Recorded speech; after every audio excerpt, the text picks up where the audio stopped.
I'll call the meeting of the Newport Beach City Council for November 10th, 2009 to order. May we have the roll call, please? The record will reflect that all members of council are present. Do we have a closed session report from the city attorney? We do. Excuse me. We do, Mr. Mayor. The council met in closed session to discuss the matters on the open session agenda as reflected in the document that's set for this meeting.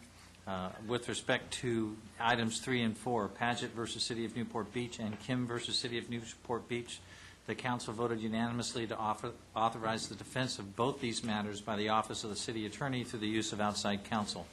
No other reportable action was taken. Okay, thank you. Would you please rise and join me in the Pledge of Allegiance led by Cub Scout Pack 325, followed by the invocation by Reverend Peter D. Haynes.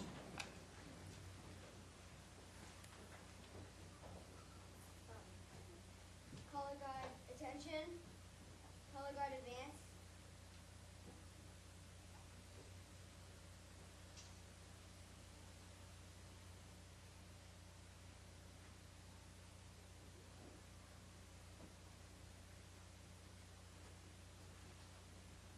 Okay, close colors.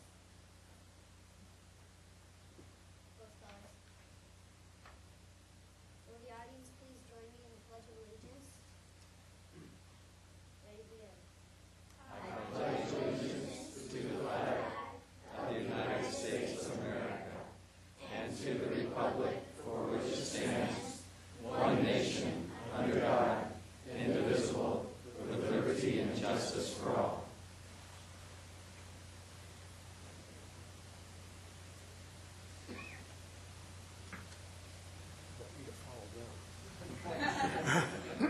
Hard act We invite follow. you into prayer.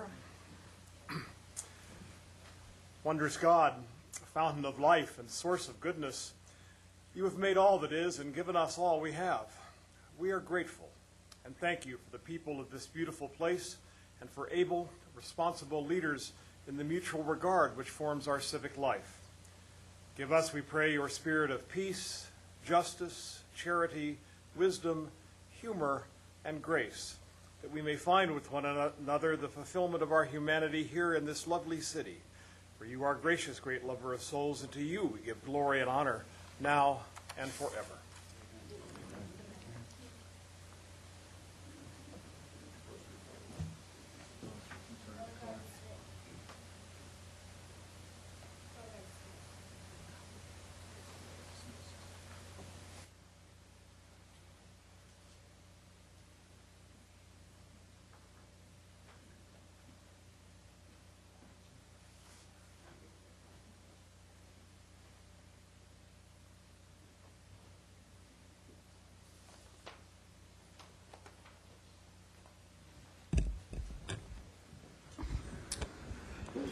Okay, thank you, Scouts, and also Reverend Haynes. At this time, we're going to depart from our agenda slightly this evening. The City Council would like to have a remembrance this evening for Jan Vandersloot.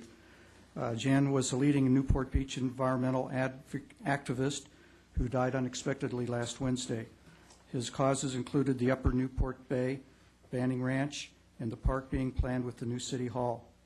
He was an ardent proponent of using California native landscaping concepts. He was also active outside Newport Beach and was a proponent of preservation of the Bolsa Chica wetlands. He was one of the founders of the Bolsa Chica Land Trust, which was formed in 1992 to preserve the Bolsa Chica wetlands by acquiring and restoring the area.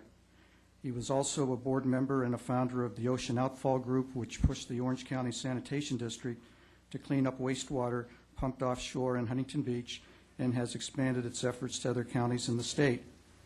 Jan was a frequent visitor to City Council meetings. He spoke with passion, intelligence, and wit on numerous civic issues that crossed paths with his environmental concerns. He was always a gentleman, even when things did not go his way. He was a longtime resident of Newport Beach. He was a dermatologist with a practice in Huntington Beach. And he's survived by his wife Cheryl, son John, and daughter Tiffany.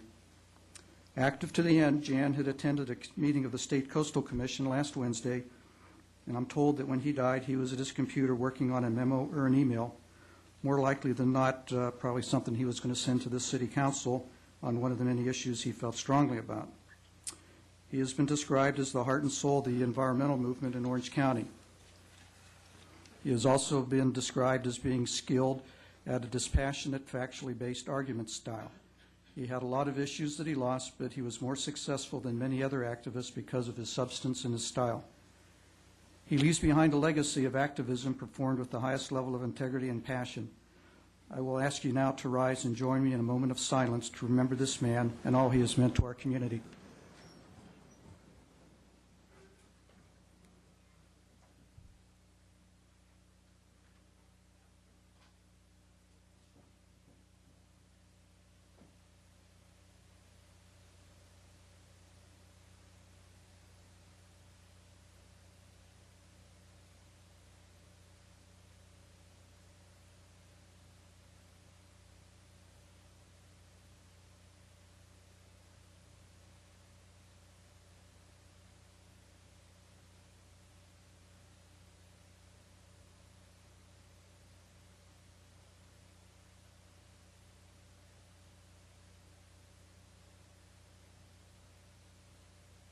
Please be seated. Before I ask my colleagues to comment, I'd just like to make a few comments of my own. I'm going to miss Jan very much for a number of reasons. I'll miss him just for waiting for the right time to amble up to the podium to speak. He always waited to the end, and when there was an issue that I thought he was going to speak on, and he wasn't here, I'd look to see if he was hanging out in the lobby or maybe he was home watching on TV, but he always kind of waited for the right time to show up. And inevitably, he wouldn't disappoint us, and he'd ambled on up to the podium to speak. He always had that pleasant grin on his face, and he didn't waste our time. He was always well prepared. He had a mastery of the facts. He was direct and to the point. And although I did not agree with him on many issues, I always listened carefully to what he had to say, and he made me think. I think that was one of his talents. And he occasionally changed my mind. I respected him for his passion and his knowledge. I enjoyed his self-deprecating sense of humor. I remember one instance, maybe you remember Councilman Webb, but Councilman Webb and I met with him in the Back Bay View Park site, and there was a lot of discussion. It was very animated, waving of the arms and other things that we did, but we arrived and we left as friends. Our city council meetings are not going to be the same without him, and as I said, I'll truly miss Jan. So with that, I'll ask for any of my colleagues that would like to comment. Councilman Gardner?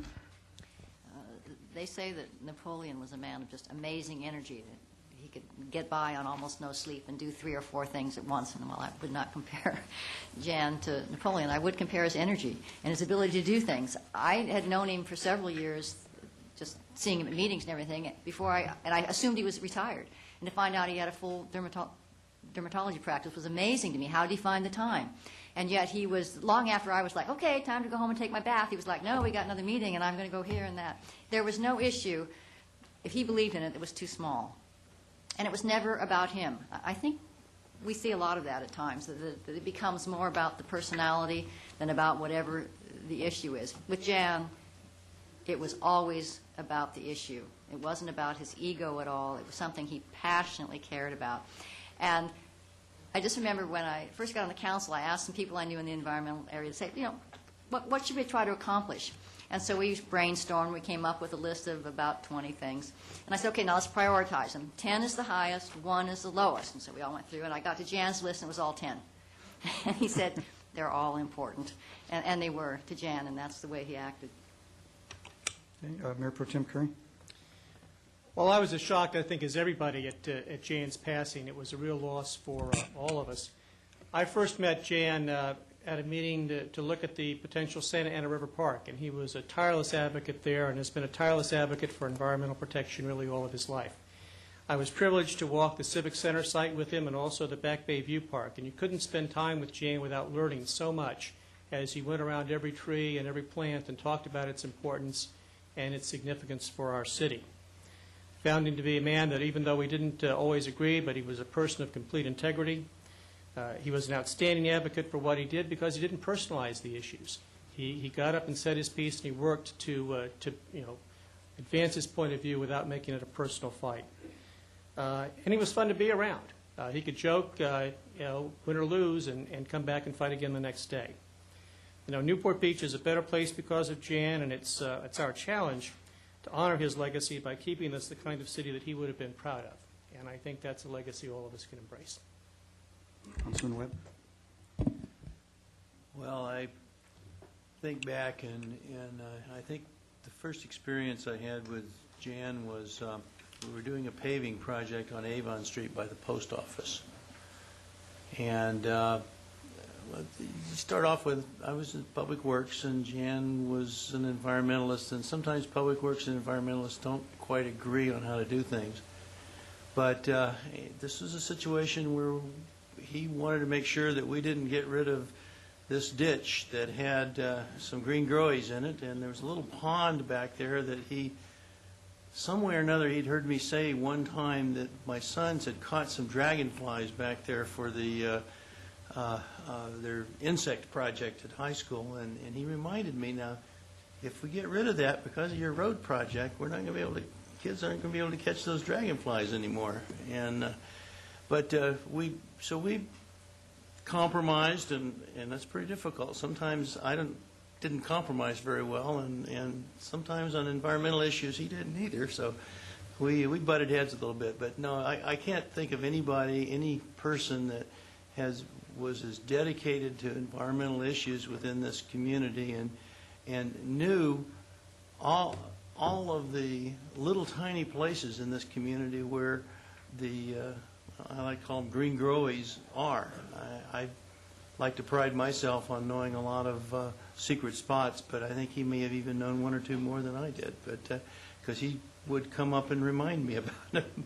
But anyway, he will definitely be missed within this community, and he did accomplish an awful lot for the community. Councilman Daigle?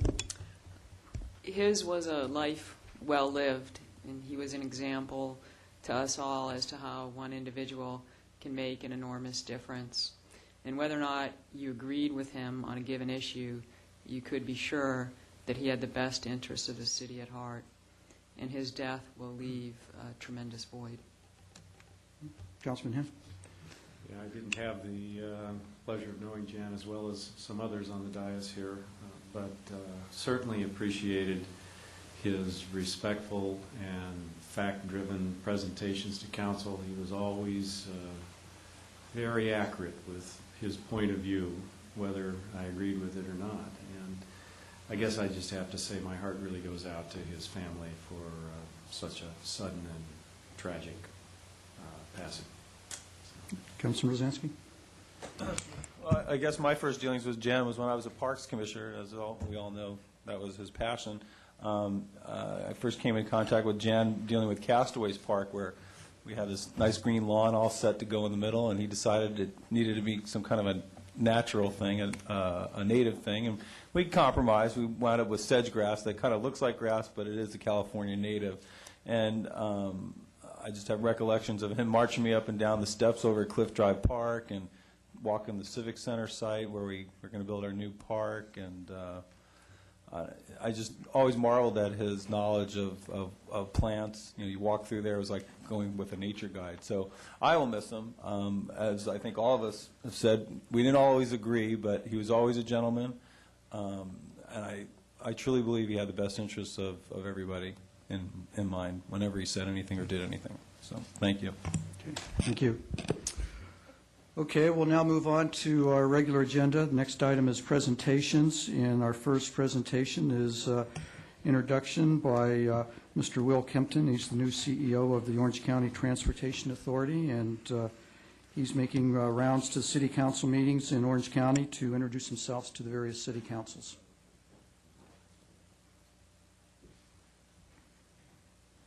Thank you, Mr. Mayor, members of the council. Will Kempton, the new CEO for the Orange County Transportation Authority.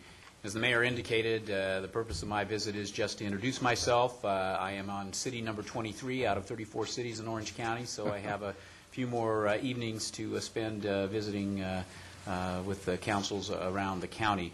I think it's important that we have an opportunity to have this kind of a conversation. I certainly look forward to working with all of you as we work to meet the mobility needs of the county. We have some real challenges, as you know, and familiar with your Public Works Director, know Mayor Pro Tem Curry from different life over the past years. Want to make sure that you understand that I'm available at any time to meet with any of you or to discuss any issues of concern to you. But one countywide issue that we're addressing right now, of course, is our bus service. And with the current state of the economy and the decline of state revenues in support of transit operations, we're having to consider some very significant cuts to the transit operation. You may be aware that the Board of Directors at the Orange County Transportation Authority, after already having made cuts of 233,000 revenue vehicle hours, was looking to make additional cuts totaling 300,000 more revenue vehicle hours of service reduction in March. We were able to put together a proposal to the Board of Directors that'll buy us some time, hopefully. We'll still be looking at a $150,000 additional cut, 150,000 hour additional cut in service in March. But on the basis of the success of a lawsuit filed by the California Transit Association, we're active members in that organization. We have prevailed in court to convince the state that the money that they've diverted from transit over the past several years was illegal. We have $3.4 billion in money that has been diverted over the past. It has to be returned, and there's another $1.9 billion in money this year and into next year that should be directed to proper transportation purposes. Now, we don't know whether the state will try to find other means to spend those dollars that may fit within the legal parameters, but we're hopeful and we're engaged in negotiations with the administration right now to try to get some of those funds back for transit, and certainly spreading the repayment of the larger sums over a period of time. Recognize that the state's in a very, very serious financial problem, but on the other hand, there are mobility needs of a transit-dependent population. That's key to the economy. It's certainly key to the economy here in Orange County, and so we're looking to soften the blow of the cuts that we're having to face. So I hope to be able to report to you over the next several months that we have, in fact, gotten some money back from the state, and we'll be able to sustain a higher level of service here in Orange County. Other than that, we're looking forward to moving into the implementation of the new Measure M program. Look forward to working with the city of Newport Beach to provide services and improve mobility for your residents as well as all of the citizens of Orange County. So I thank you for the opportunity to make this introduction and look forward to working with you. Okay, I think Mayor Pro Tem Curry has a comment. Well, I would just say, as Will had indicated, I have known Will now for something over 25 years, going back to my days with the Federal Transit Administration, and I will tell you that Orange County is so lucky to have you at the helm of the OCTA. Will was the father of the self-help county movement in California from his pioneering work in Santa Clara County that really set the stage for agencies like the OCTA, and I think he's widely regarded as perhaps the best Caltrans director there ever was. And you could not have come at a better time or a more critical time for Orange County's future, and we welcome you to the county, and you're always welcome in Newport Beach, Will. Thank you. Thank you, Mayor. Thank you very much for making the presentation tonight. And Steve, I think I heard him say that there's a little extra money. Get those project requests in to him fast. Thank you very much, Will. Thanks for coming here this evening. Mr. Mayor, Yes. credit where credit is due. I wanted to honor Will for something he may not remember because it was a busy time when we were with Caltrans, but you were instrumental in helping us with Sunset Ridge Park and that acquisition of that Caltrans land as a member of the CTC, as your role as Caltrans director. So we thank you for that. Thank you. Thank you, Mr. Mayor, members. Okay. Thank you. Okay, our next presentation is one by the city manager. It's an employee recognition. Thank you, Mr. Mayor. Since I've been here, I wanted to start recognizing some hard work by city employees. So tonight I'm pleased to spend a little bit of time in honoring Twan Van. Twan is with our utilities department. He's been with us about 15 years. And Twan, I think you might be up front. Let me see if there he is. Why don't you stand up for us? Thank you. I'm going to tell you what Twan did. He's just recently reclassified to maintenance services assistant just in June of this year, and that means he has to maintain the utilities yard, the treatment facility, and Big Canyon Reservoir, water well sites, and all of our remote pumping stations. So on his own, within first week of his appointment, he noticed an abundance of supplies, and he said, how can we, the supplies, I'm talking about cleaning supplies and all the different things that we end up ordering. So he said, how can I make this better? So he ended up developing a plan and a process that has ended up saving us 71%, going from about 14,000 yearly to 4,000. So that's the kind of initiative I just really respected the way he came up with it on his own, and I'm pleased to honor him tonight and thank him for that effort. So thank you. Appreciate that. Thank you.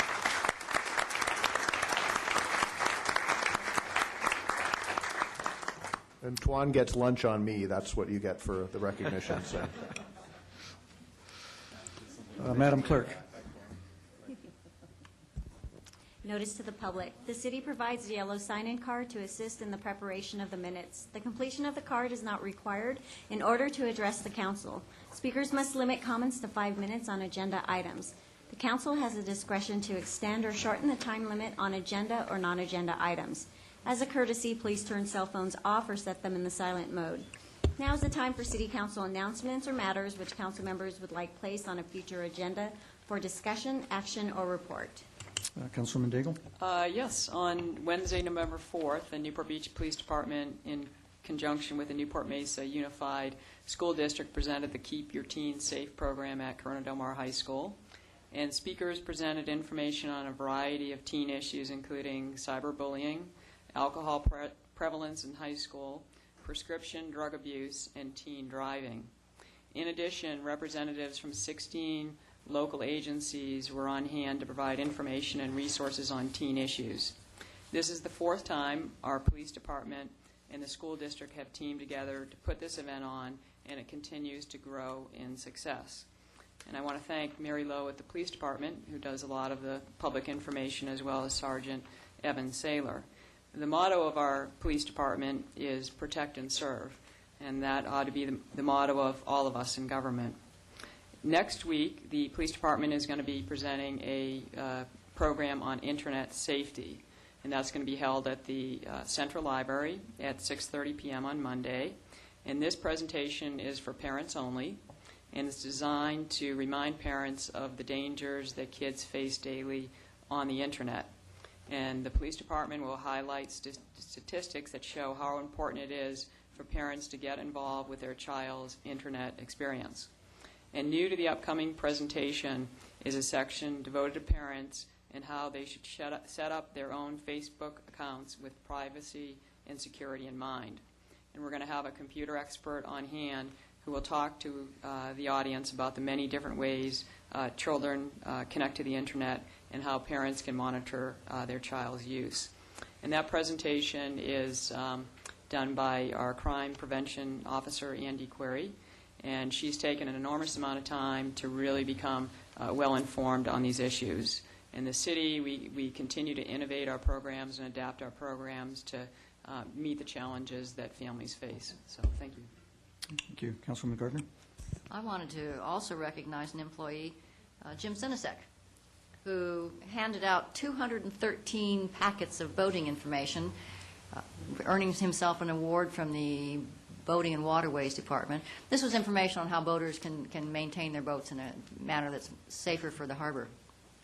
Then our Bike Task Force will have its first meeting next Monday, the 16th, at 4 o'clock in the chambers here. So anyone is invited, and if you have ideas but can't attend, you can email me or call me, or Councilman Webb or Councilwoman Daigle, who are also on the committee, and we'll take your suggestions in mind.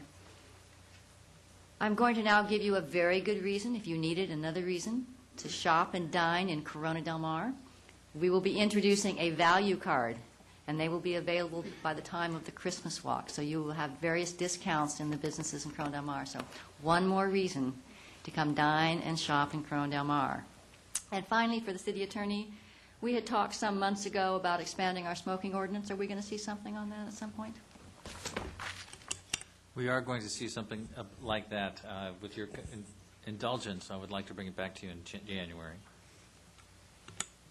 Councilman Webb? I have none. Councilman Henn? I have none. Councilman Rosansky?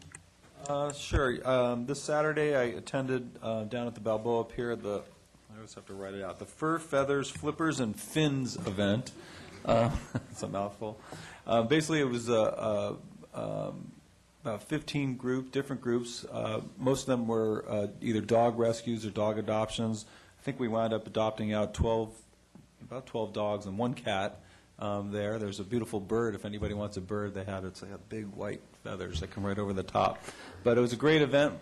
We filmed it. It'll be on NBTV so for all you to watch.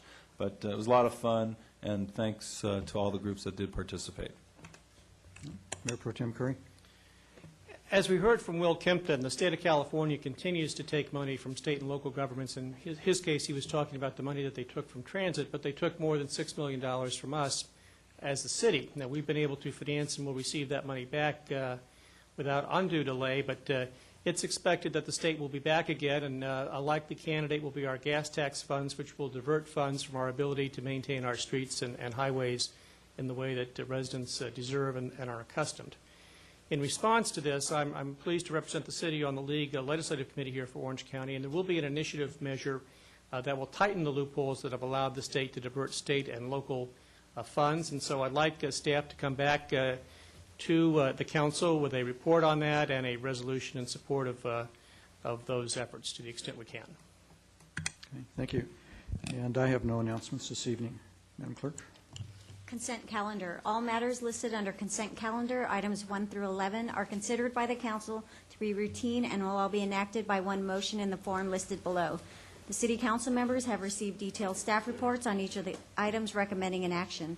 There will be no separate discussion of these items prior to the time the council votes on the motion unless members of the council, staff, or the public request specific items to be discussed and are removed from the consent calendar item for separate action. Members of the public who wish to discuss a consent calendar item should come forward to the lectern upon invitation by the mayor and state their name and item number. If the optional sign-in card has been completed, it should be placed in the box provided at the podium. Councilman Henn. None. Councilman Rosansky. None, thank you. Mayor Pro Tem Curry. No items? Councilman Daigle. Number 4. Okay. Councilwoman Gardner. Nothing. Okay, I have none. Staff? Mr. Mayor, staff is recommending pulling item number 3, water efficient landscaping, and deferring that to a study session in January. And that's to allow the public to have a little bit better understanding of what that ordinance does. And that won't have any major effect on us because of the state mandate? We'll still be okay on that? That's correct. If we don't have an ordinance adopted by the end of January, we will default for a short period of time to the state ordinance. But we should be able to pick something up and adopt this ordinance within a few, if at most 2 meetings, 2 months. Okay. And then that'll take effect. Okay. Does anyone in the audience want to pull any items from the consent calendar? Okay. Seeing none, I'll bring it back for motion. Mr. Mayor, I would move the adoption of the consent calendar, items 1 through 11, pulling item 4 and deferring item 3 to study session in January. Second. Okay. Please vote. Motion carries. Okay. Councilman Daigle, you pulled item 4, the resolution requesting approval from CALPERS Board of Administration extending the employment of the interim police chief. Right. And the police chief has had a very calming influence at the department and certainly a steady hand on the tiller. And for purposes of transparency, if the city manager can identify the terms of the contract. Yes, Mr. Mayor, council members, and Councilmember Daigle, Chief Lumen's proposed contract extension would have him stay not later than June 30th of 2010. He has been on a 6-month contract, effectively starting in July 10th of this past year. His base pay is increased to $120,000. Because of the coming year, the difference would be there are fewer holidays, just because there's fewer holidays in the beginning of the year. The rest of it is the same. He has a certain amount of administrative leave, a car allowance, a uniform allowance, and a cell phone.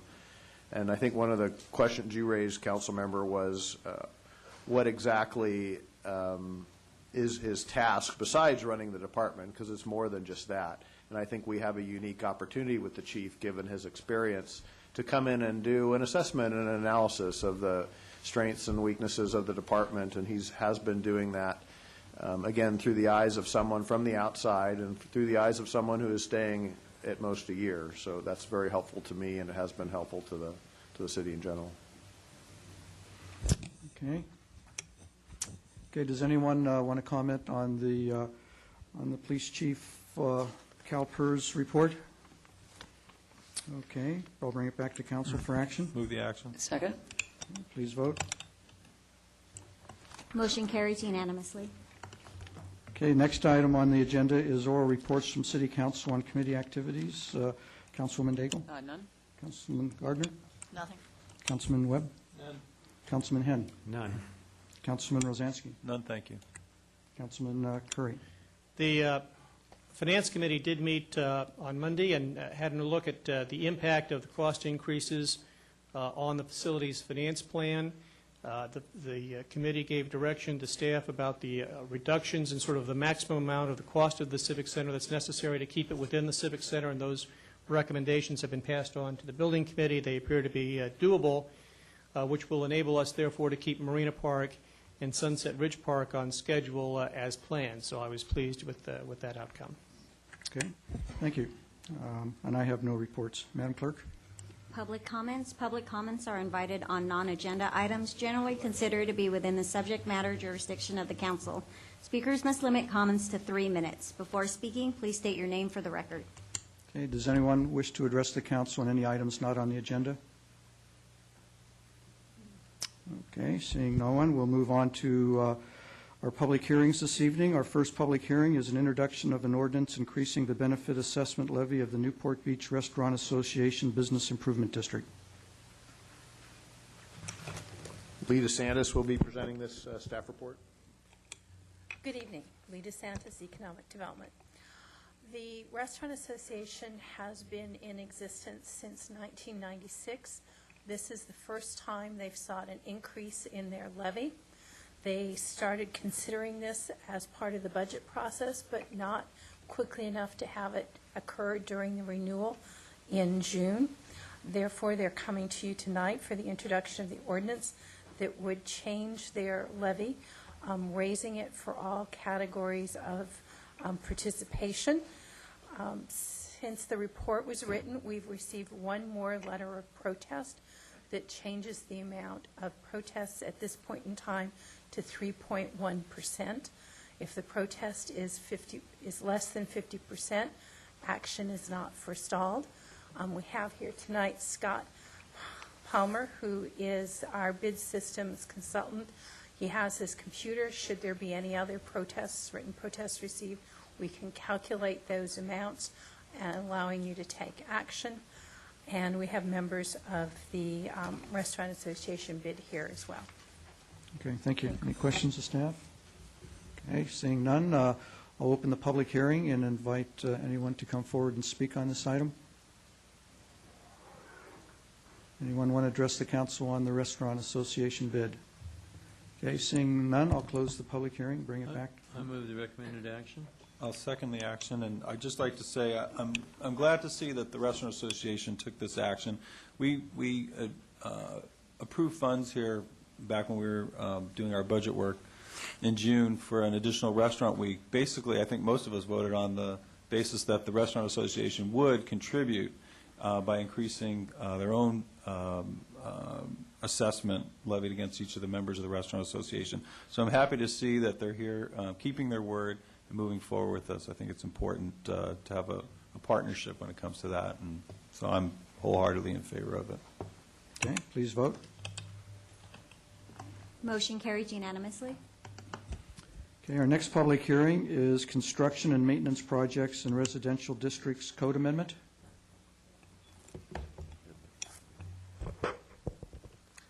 Honorable Mayor, members of the City Council, Patrick Alford, Planning Manager.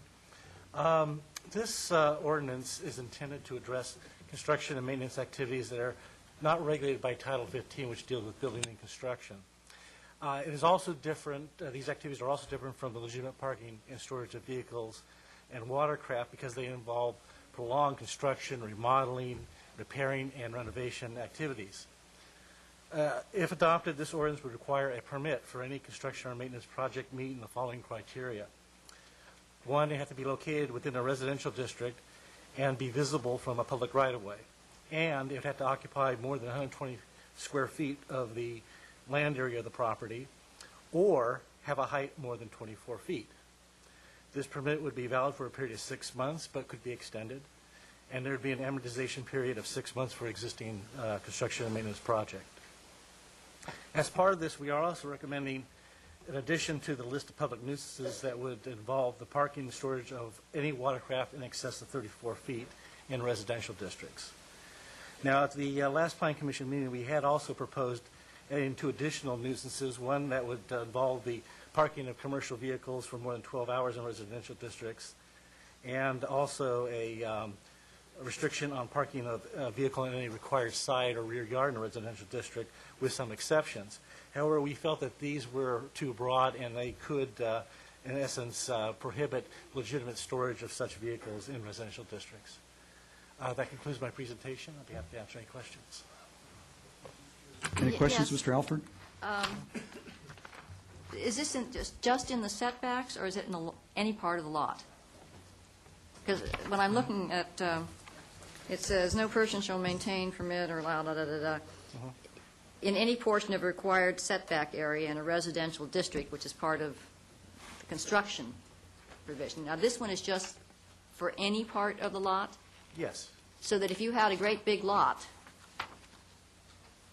but you had something that took up 120 square feet, which I suppose a big RV could easily, you couldn't put it there, even though you had a great big lot and it wasn't in the public right-of-way and it might not be seen, but it was 120 square feet? Or does it need both those qualifications?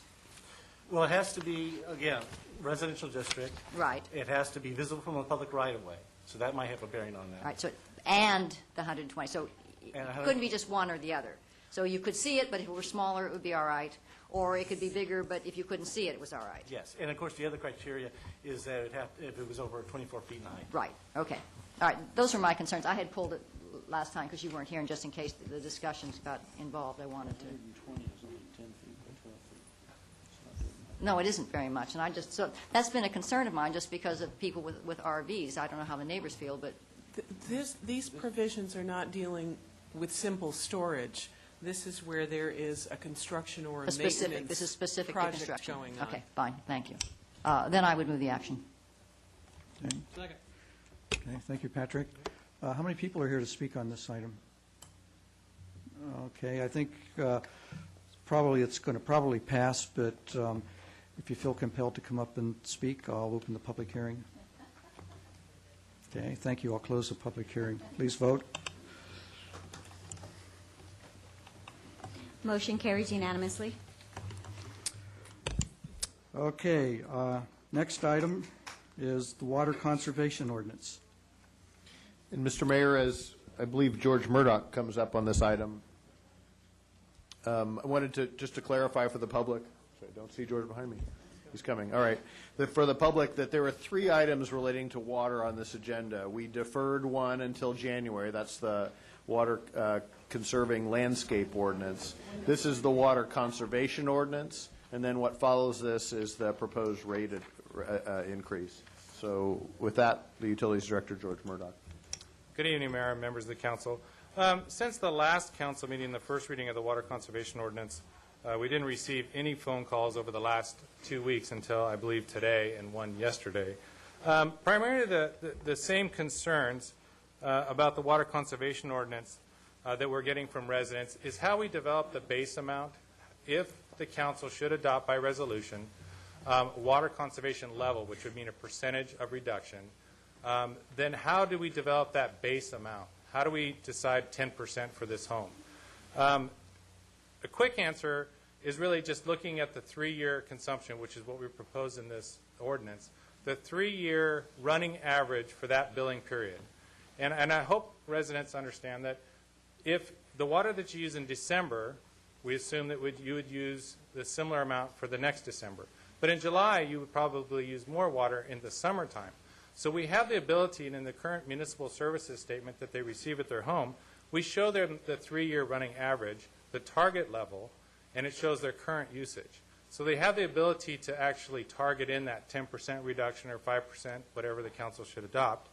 And so based on that, staff would come to council. By adopting the ordinance, by the way, there is no percentage. We have a 10% voluntary. There's no percentage mandatory reduction in just adopting the ordinance. Staff would need to come to council and do two things. One, ask you to adopt a level, 1, 2, 3, or 4. And two, what percentage?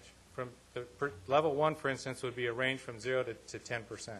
The reason we did that is the city itself may be allocated water from the Metropolitan Water District, meaning that we, overall, the whole city, would need to reduce by, say, 5%. We could adopt, we would bring to you that the city needs to reduce overall by 5%, and we would adopt a level. From that, we can look, we would produce on the municipal services bill the target level for each resident to reduce by 5%. Now, one of the questions that we got also was, what are the punitive bi-monthly water bills should they not reach that 5%? Well, the conservation ordinance in itself does not have any punitive damages related to water usage or fees associated with the conservation ordinance. There is a municipal code violation, so should there be a permanent restriction that's violated, then we would follow the municipal service, the municipal code violation process. But for instance, if you don't cut back, it's not an automatic fee on your bill. So that's one thing we got a lot of calls about that.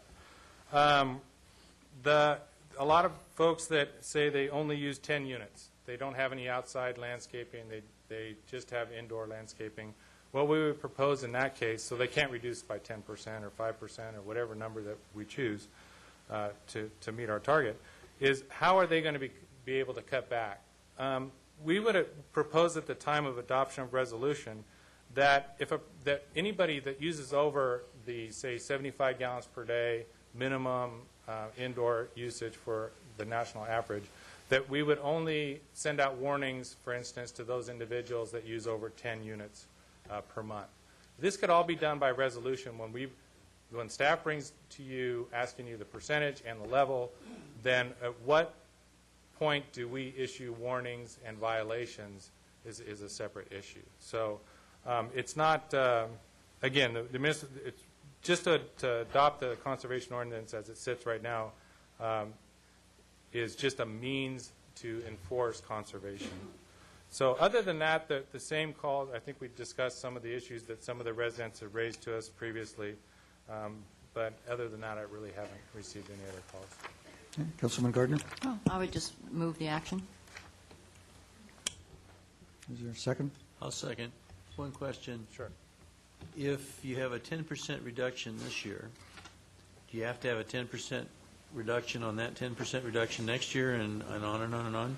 No, the way that the allocation is set up is we, the city, purchase X amount of gallons of water from both Orange County Water District and the Municipal Water District, Orange County. The percentage of reduction is we have a target level that we would buy X amount of acre foot from the two agencies. Anything over that would be the Metropolitan Water District is going to allocate us a certain amount of water should it not rain again. So we calculate how much water we can purchase. So that's how we figure what the average usage is citywide, and we come up with this percentage. So it would be a year-by-year basis based on the water supply every fiscal year. So it would be 10% this year. If next year it continues to be 10%, it would remain. But we expect that it would adjust. If we get rainfall or we see that we can pump more water from Orange County Water District, it could be 5%. But if it continues the path that we're going, and we should lose water from the Delta, or we should also, and it stops raining, we could see it increase to a 15% or 20% or even higher levels, which staff would bring to you, council as a whole. Councilman Hem? Yes. Louise Fundenberg, who's the president of the Central Newport Association, sent me a note, and I just want to cover some of the questions that she has here. You know, as it is the case on the peninsula, many of these homes are second homes. And There could be spikes of usage. For example, if the home's not used much in the winter, and then in July and August it's used full-time, there could be a spike of usage in July. Will that trigger a warning? A 1-month spike, will that trigger a warning? If in July it's a rental, and we did get some callers from property owners that own rentals on the peninsula. Well, I'm not just talking about rentals. I'm saying, just owners that Okay. spend 9 months of the year at their primary home and only 3 months at the, so anyway, go ahead. As you adopt by resolution the level and the percentage of reduction, the percentage is for that billing period, 10% for that 3-year running average. So if it's in July, and every July they use the same amount of water, then it would be based 10% from last year, 10%. We developed, we didn't just want to use your most current year. So if last year we took 3 years, averaged it out, said this person used 20 units, then it would be 10% from that overall 3-year average. The 3-year average of the month of July. Of the month of July. It's actually the billing period, which is most are bi-monthly, so it would be 2 months. Right. But yes, for the month of July, correct. But so in the event, though, that I'm using my home a different 2 months this year than I Right. did last year, I could have a spike that would trigger a warning. And so we entered into the ordinance the option for relief of compliance, which would mean that letter that comes to the utilities department. And we would look at that option and say, we can quickly look at their usage or consumption. The letter says, you know, this place has been vacant for 2 years and now we're living here. We can't reduce anymore. Then we can grant that relief. If we see that that's not warranted, then the resident has that new option, which would be to write a letter to the city manager and ask them for that second level, which is what we discussed at the last council meeting. All right, so basically, it is possible that there could be a monthly spike that would trigger a warning that really, in retrospect, looking over a 12-month period, wouldn't be appropriate. Correct. All right, and there's the ability to appeal that in the There's the event that ability, it's followed yes. up. Then, with regard to the peninsula, of course, the lots generally are very small, a lot of them 30 by 70, small setbacks, very little landscaping. So this is getting to a point you made earlier, but I just want to reiterate it. So asking that property owner to make a 10% reduction could well cause a significantly, relatively higher hardship to the individuals living there because they can't cut back a half an acre of landscape watering to make their, so again, in that situation, you could try to adjust for that with the policy you're recommending at the time of the reductions. Right, and I think there's only one true way to do that, and that would be to develop allocations. We realize that there are folks that use very little water. That we have over 27,000 accounts, and to develop that allocation per customer was too difficult in the short period. Even though this has taken several months, it would take over a year to develop that allocation to measure everyone's yard and landscaping to do that. Now, that is something that we are intending to bring to you after the first of the year as part of the tiered rate type of structure. However, we don't have that ability now to set up individual allocations. So we left that caveat in this ordinance that should you get, it would be a warning, which is what we've committed to, that you would be able to send us a letter or a comment and say that I can't cut back anymore. We would recognize that and not issue a violation, for instance. All right. Well, beyond that, though, I'd recommend that you try to be thoughtful about that in advance. Absolutely. When you're recommending the level of cutback, that you include some sort of a minimum use trigger there where a large preponderance of this kind of a problem would be made allowance for at the outset so that you don't have to deal with a lot of exception letters. So I just encourage you to do that. I would agree. And in response to this situation, which is very prevalent in my district, and I suppose in Corona Del Mar and a number of places in Old Corona Del Mar could be a problem. We don't bathe in Corona Del Mar. All right. Thanks, George. Any other questions of staff? Okay, thanks, George. All right. Okay, I'll open the public hearing. Anybody want to address the council on the ordinance?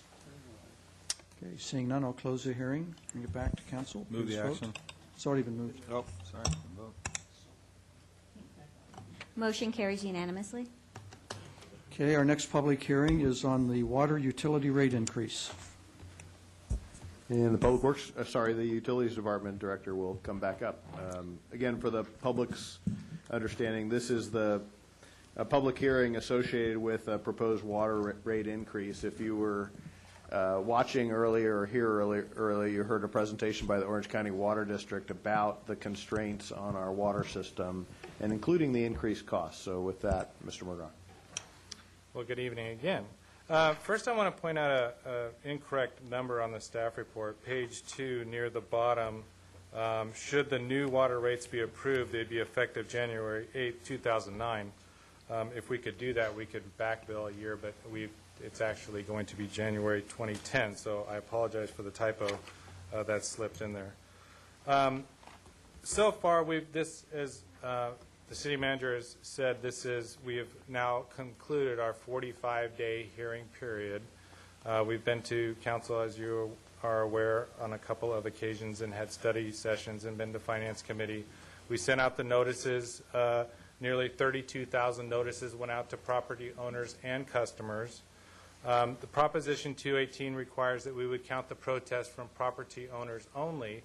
However, I think in discussing with you, you expressed an interest to hear from customers, even if they're non-property owning customers, and basically any person that wants to come to the podium or submit a letter, you are willing to hear their protest to the rate increase.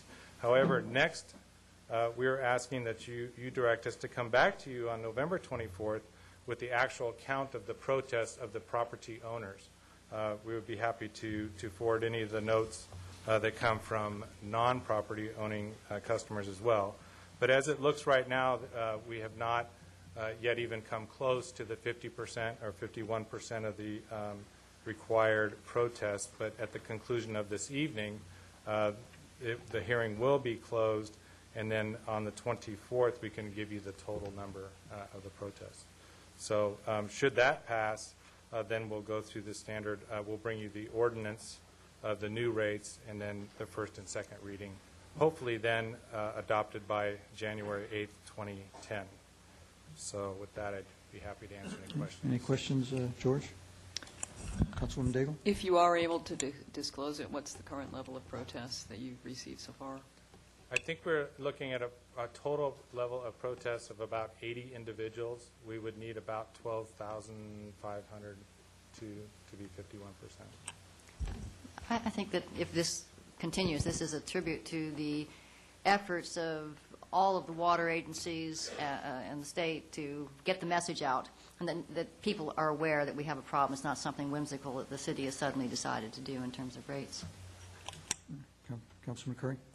Yeah, George, can you remind us again how much the cost of water that we are required to purchase for Met, how high is that going up over the next 2 or 3 years? It's a total of 40%. We just incurred, typically the Metropolitan Water District, we purchase our water through the Municipal Water District of Orange County, but the Metropolitan Water District typically raises their rates in January, which is the beginning of the calendar year. This year, however, with the Delta issues and the supply problems in Northern California, they have had a two-step rate increase, which was one of 20%, which was effective September 1st. I know it's only a matter of a couple of months, but it did affect us because our operations on how we purchase water, we try to purchase water the most cost-effective way to save the taxpayers money. However, it raised 20% in September, and then in January of 2011, it'll go up another 22%.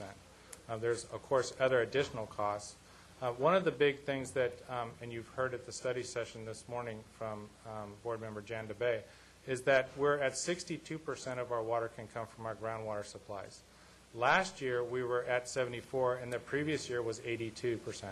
So each year, we see that diminishing. It is estimated if the local rain doesn't come and the local groundwater sources are not restored, there is no longer import water available, that the groundwater supplies could drop to as low as 54%, which means that we need to purchase this higher, more expensive water, which is ranging around $700 an acre-foot. It'll continue to climb. It is part of our financial plan, is part of our rate increase, and that's why you see the gradual increase over the next 5 years to accommodate for those anticipated rates. And then just to reference back to the consultant's report, it looks like about 67% of homeowners will see an increase of $10 or less, and about 90% or so of homeowners will be in the $13 or $14 range. or less. That's correct. I've taken, and believe it or not, out of the 32,000 notices, although there was multiple callbacks and some folks I could never even get back to them, I took about 40, 45 calls from individuals who actually wanted to look at their bills and estimate what they would look like. I never found one that was over $10. I know that they exist. I'm not saying they don't. On the commercial users, they will. We see that the larger metered customers on the fixed fees will realize a larger increase. However, the typical homeowner that's been calling are individuals that use 10 to 20 units in a month, and so we don't see, which is right around where we estimated, we don't see an increase of more than $10 per month. Again, we use bi-monthly billing, so I think that shocked a little bit of folks because they saw the bill, they saw our notice. It's a little bit confusing where some customers get bi-monthly bills, some people get monthly. So overall, I think out of the 45 customers, we had all but 2 that were satisfied. Thank you. Okay, any other questions? No. Move the action. Second. Okay, it's been moved and seconded. I'll open the public hearing. Does anyone wish to address the council on this item?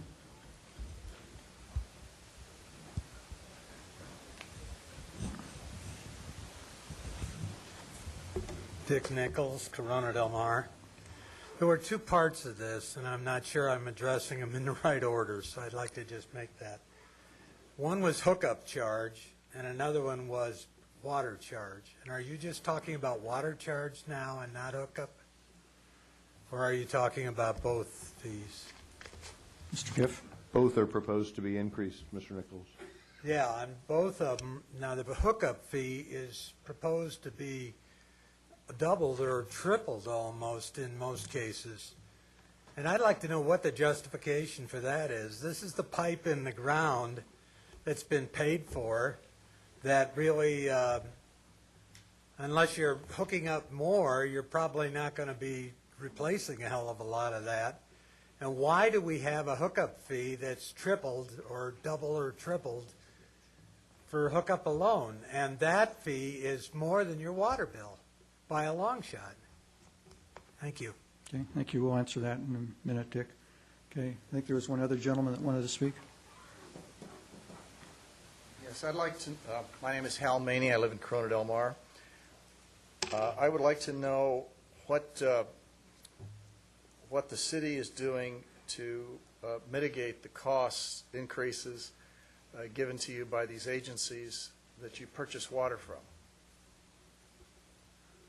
For example, are there employees that are being limited in raises? Are there layoffs? Are there efforts to use desalinated water or to clean up surface water? Other than just sit back and take the rate increases from these sources, what else is going on? Okay, thank you. Any other comments on this? Okay, seeing none, I'll close the hearing. Mr. Kiff, can we answer those 2 questions? I'm going to ask Mr. Murdoch to answer the first one. Remember, the question that Mr. Nichols asked was, what is the justification for the increase in the meter charge? He called it the hookup charge. Yes, I'd back up a little bit. Prior to raising rates, the California Constitution, Article 13D, Proposition 218, requires an agency, district and city, to perform a water rate and a financial plan, a water rate study.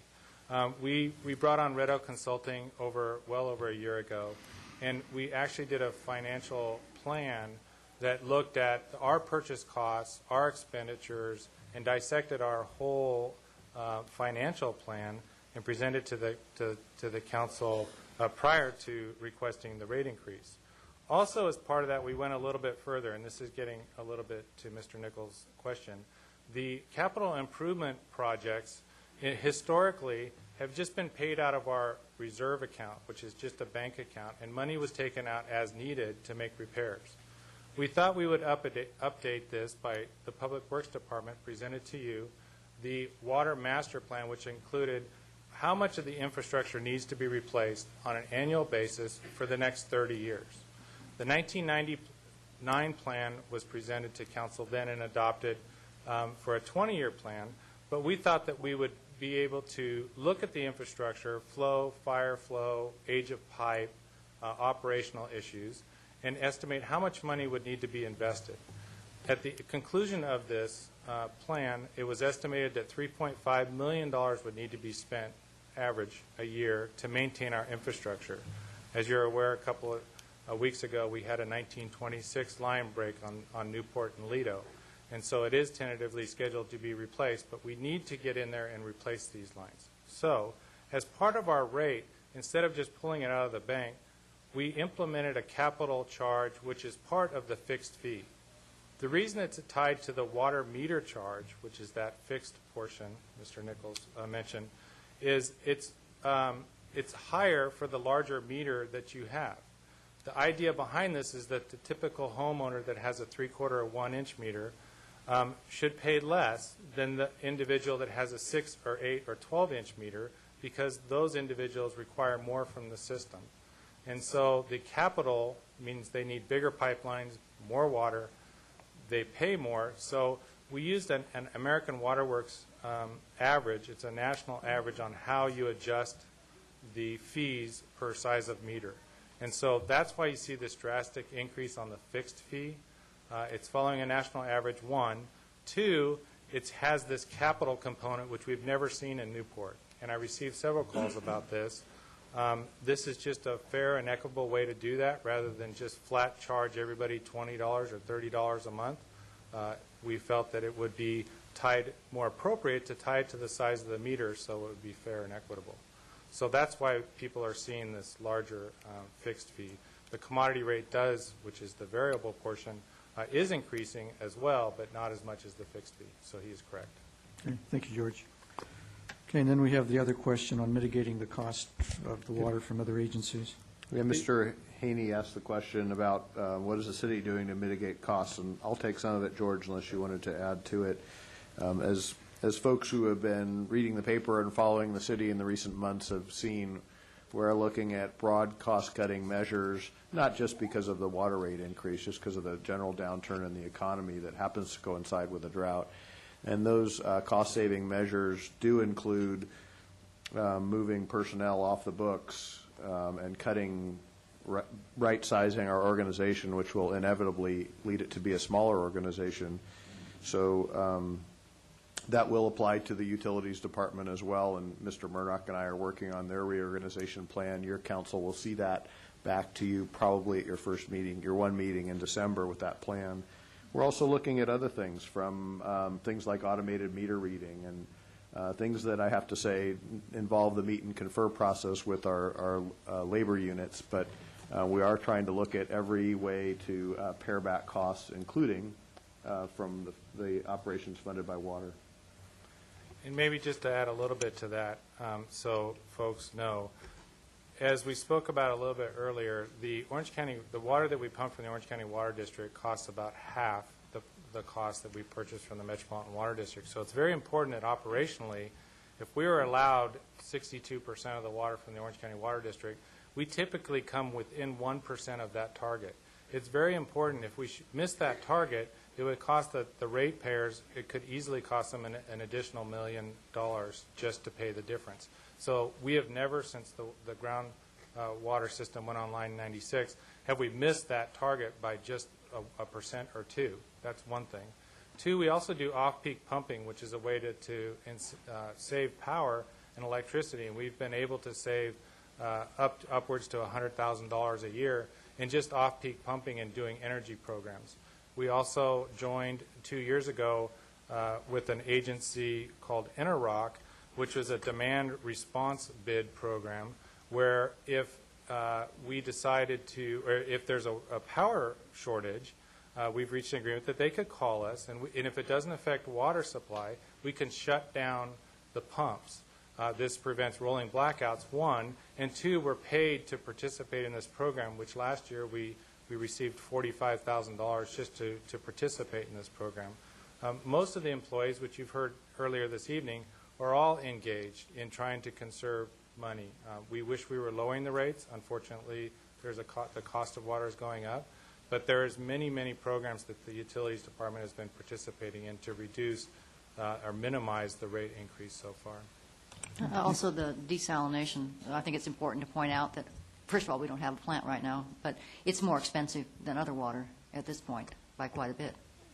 Correct, and I think within a month or so, we'll be bringing to you, Council as a whole, a presentation at a study session to discuss at least a level of interest that the desalination plant, should it be constructed in Huntington Beach, that we might be interested. We know that it's very expensive water, but should there be a drastic failure of the Delta in Northern California, we may need that water. So currently, we're working with 3 other surrounding agencies, IRWD, Mesa, Santa Ana, and another agency anyways, about looking at our interconnects, about trading water should somebody have an extra source of water that we could purchase. So what do we do to mitigate it? We attend the MODOC manager meetings monthly, the producer meetings monthly. We interact with the board members.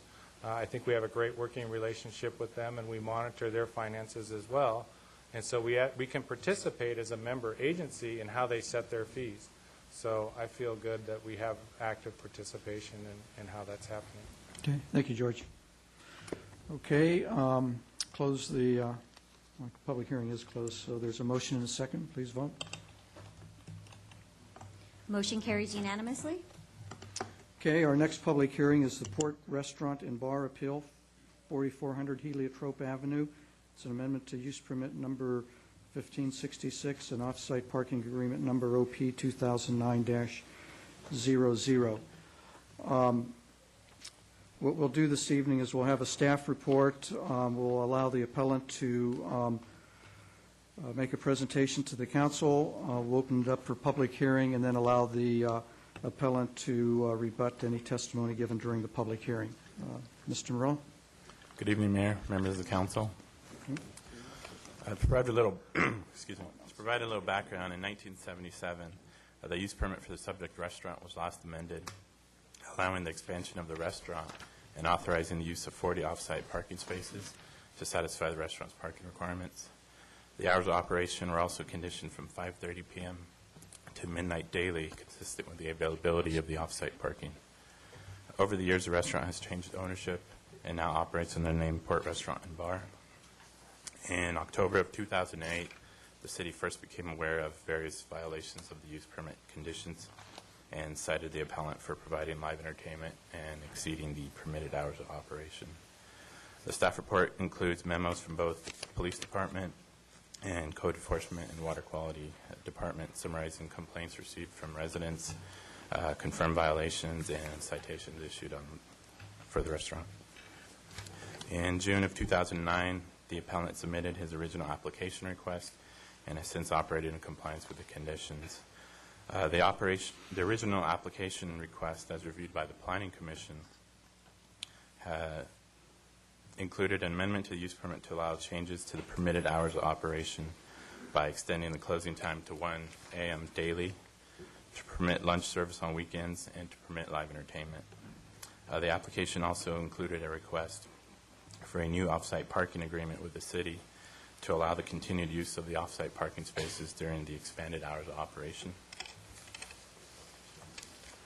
At the September 17th Planning Commission meeting, the Planning Commission concurred with staff's analysis of the proposed project, and after extensive public testimony, found the findings necessary for project approval could not be made and unanimously voted to deny the project request.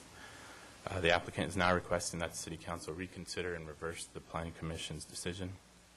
The appellant has submitted revised plans eliminating the dance floor from the plans and has modified his request limiting the proposed 1 a.m. closing time to Thursdays, Fridays, and Saturdays only. The appellant is also now proposing to conclude live entertainment 1 hour prior to the close of business.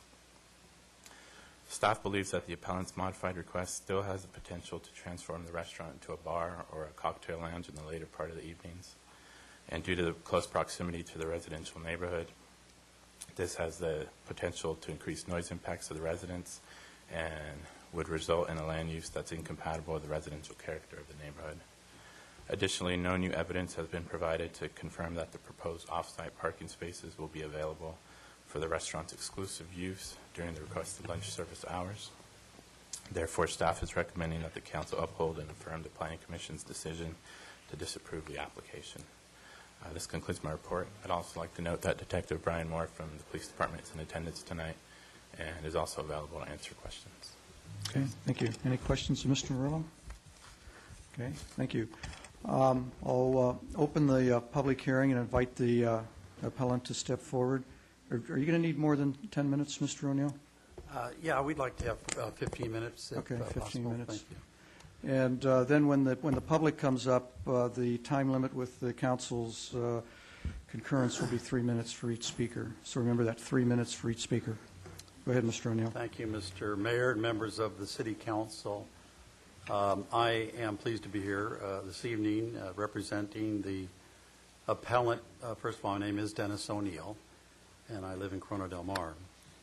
And I am representing the appellant, the Port Restaurant, on their request, actually appeal from their request to the Planning Commission to approve certain amendments to their use permit, allowing a change in the closing time. And as Mr. Murillo stated, on Thursday, Friday, and Saturday to move from 12 o'clock midnight to 1 o'clock a.m.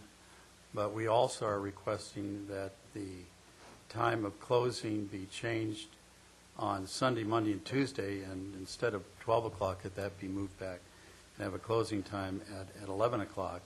Wednesday would stay at 12. We're asking for a live entertainment permit with significant restrictions and limitations on that entertainment permit.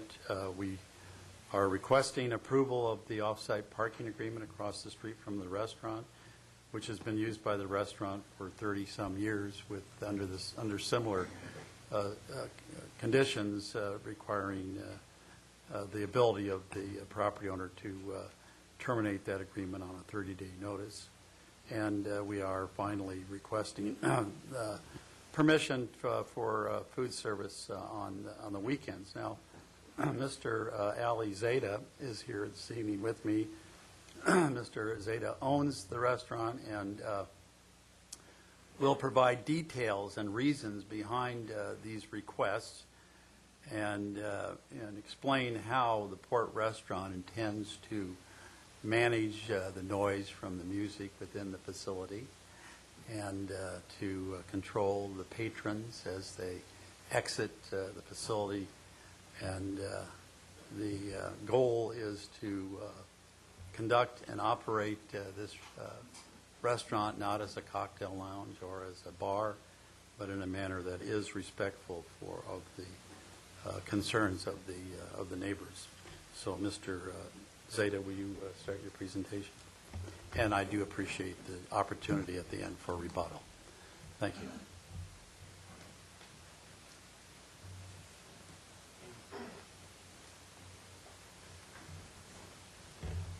Hello, Mayor and the members of the City Council, and thank you for taking the time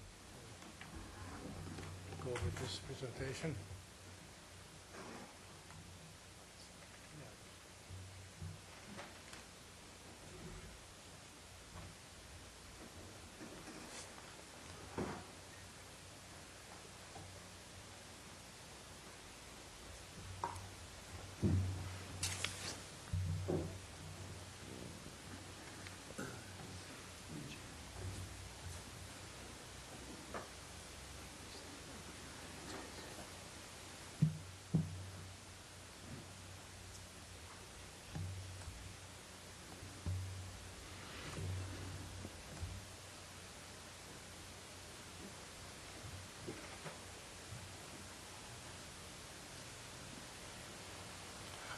I'm just going to briefly go over like a 12 or 14-page slides and kind of summarize what we're trying to achieve over there. And the intended use on the food service definitely is part of our vision.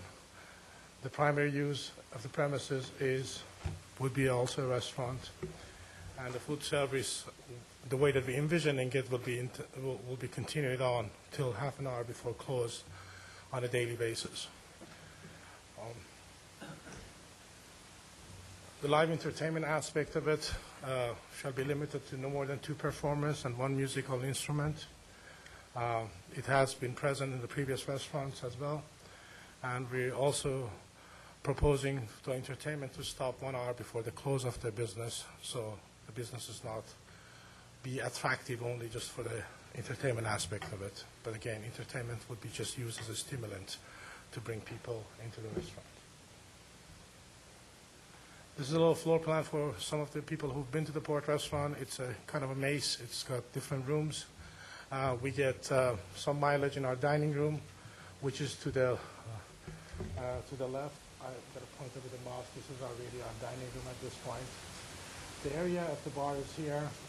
The bar gets really overpopulated. The idea is for us to convert this window to... Ali, can you talk into the microphone? It's hard to hear you. The idea is to convert this window to a door so people can flow back as the red arrow shows. They can circulate back into the restaurant so we can offer late-night dining or the second, basically, dining service over there. The place with two arrows, as you can see, is marked as the entertainer area. That would be the place that we could definitely think that would be really a key to our success of our business, because the entertainer can be seen from all areas of the restaurant. And the green area is where the acoustical treatments of the ceilings and the wall would be. And also the remodel of the bathroom, kind of upper right, to create a little more better access to the emergency exit. And last but not least, there's a new front door to be added to minimize the noise. So we'll have a two-door system. There is no really expansion plan. There's no square footage, and the net public area of the restaurant will remain to be the same. There was an idea of having a little optional dance floor of like 75 square feet for a special occasion, but we took that away because of the resistance that we saw against that. So again, we'll go ahead and, hopefully if this thing gets anywhere, maybe we'll go, try to get special permits if we have such an event scheduled as far as like weddings. This is a little picture of the restaurant in the atrium area. As you can see, there are two windows on the left picture on the left side. And as you can see, those windows will be converted to those two doors, so increase the circle flow. I'm sorry. And the entertainers, as you can see, will be on the left side window, so it will be visible from all areas of the restaurant. So basically, we just increase the flow so we don't get overcrowdedness in one area. Of course, there's a lot of noise concerns about this project. We'll make ourselves responsible for control of the noise from the restaurant, from any noise generating from our guests, from our operation and any mechanical equipment. Again, as I said, acoustical tiles will be installed, and a second entrance door would be there to eliminate an interior noise as the door opens and closes. We can also consider maybe having a meter outside for everybody's visual, so they can always see the restaurants conforming within the decibel levels as intended. Again, this is a picture of the front arch that we have, and then there's a door to be installed there. And of course, there's some recommendation by acoustical professionals. I guess this thing is on a timer, so it just keeps on going. This is like a summary of the sound test that we did on 2 occasions. The closest residence, we showed that it showed that it was less than city ordinances on both occasions. Again, there is questions about that by some residents. We're willing to go ahead, and we always thought that this is the starting point, but we want to make sure after the remodel happens and the same test will be done, making sure we're good to go before we start offering any of those activities. The security for a restaurant is always a question. If you have a restaurant, why do you need security? I think the security is more for, of course, making sure that there's no serving of alcohol beverages to minors, as well as controlling the neighborhood. Right now, we have a person or two at the front door at all times, reminding people to be quiet while they leave the premises. We want to go ahead and extend that to the parking lot and making sure that the guests will leave. In this day, we have to close at 12. It's a kind of a rushed chaos at 12 midnight for getting people out of there. A majority of the people are not ready to leave, so we have to somehow get them out of there. Getting 40, 50, 60 people all at once on the streets might be a negative impact to the residences. That's why in the past there has been some mention of us operating beyond 12 o'clock. Reason being beyond that was generally was getting the people to phase out in a gradual manner to minimize those impacts. We would like to install additional signs and lighting in the parking lot, additional people in the parking lot, notifying everybody that their commitment to the neighborhood and to respect the peace and quiet of the residents around us.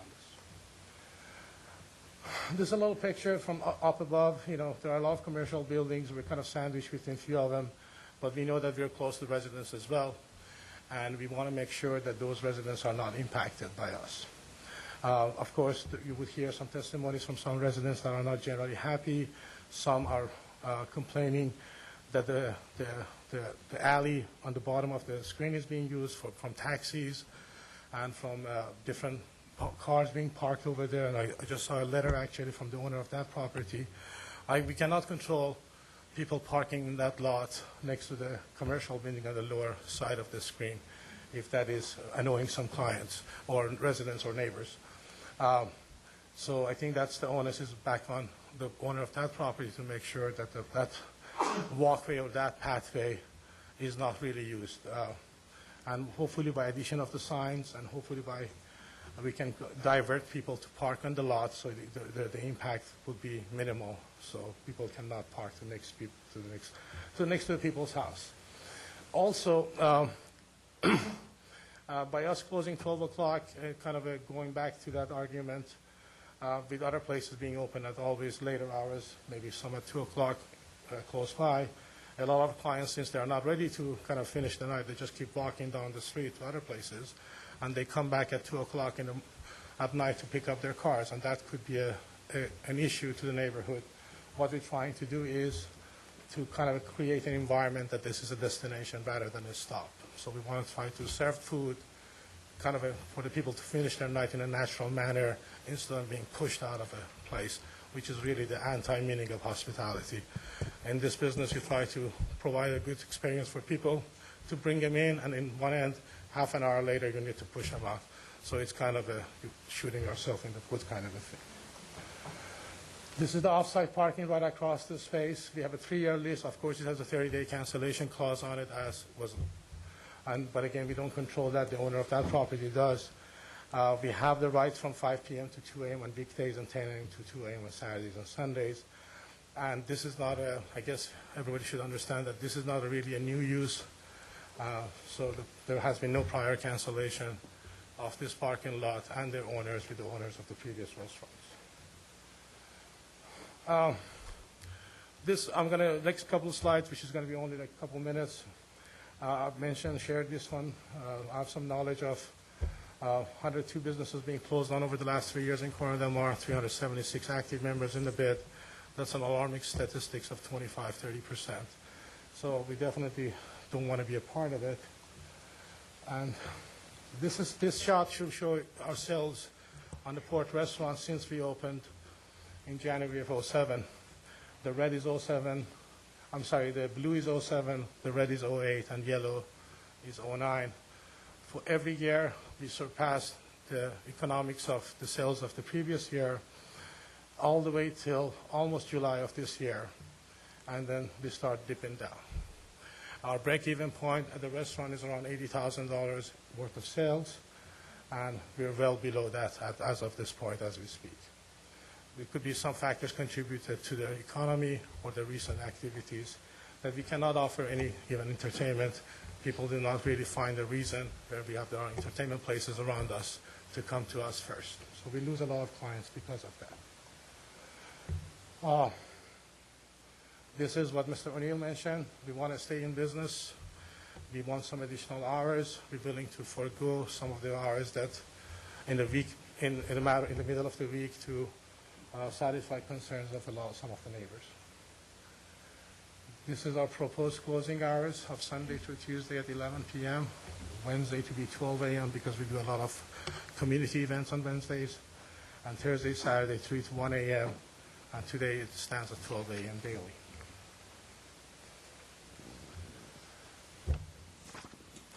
And this is basically we're requesting an approval of the request so we can stay in business and continue on as an establishment for the community of Coronado Del Mar.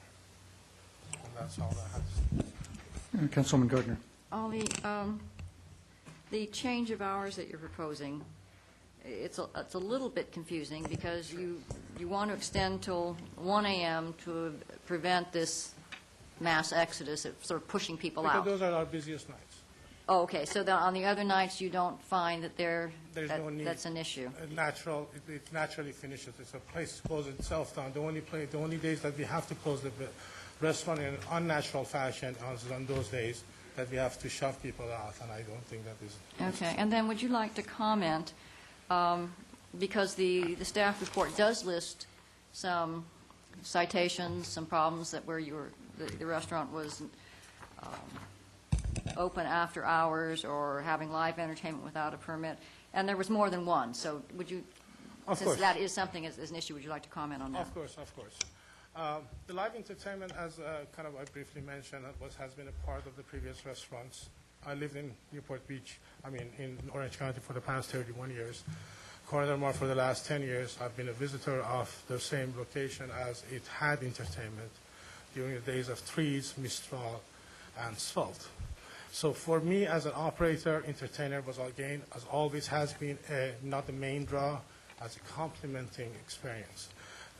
And then so we offered some tasteful environment, and I told one of our neighbors that I've been present in the premises for the last 3 years. During the remodel process, I've managed the project personally, but I haven't been there 365 days a year. I've been there probably 350 days a year. So again, I'm not saying that it hasn't been loud, but again, this is, I think, a step in the right direction. Well, let me clarify that.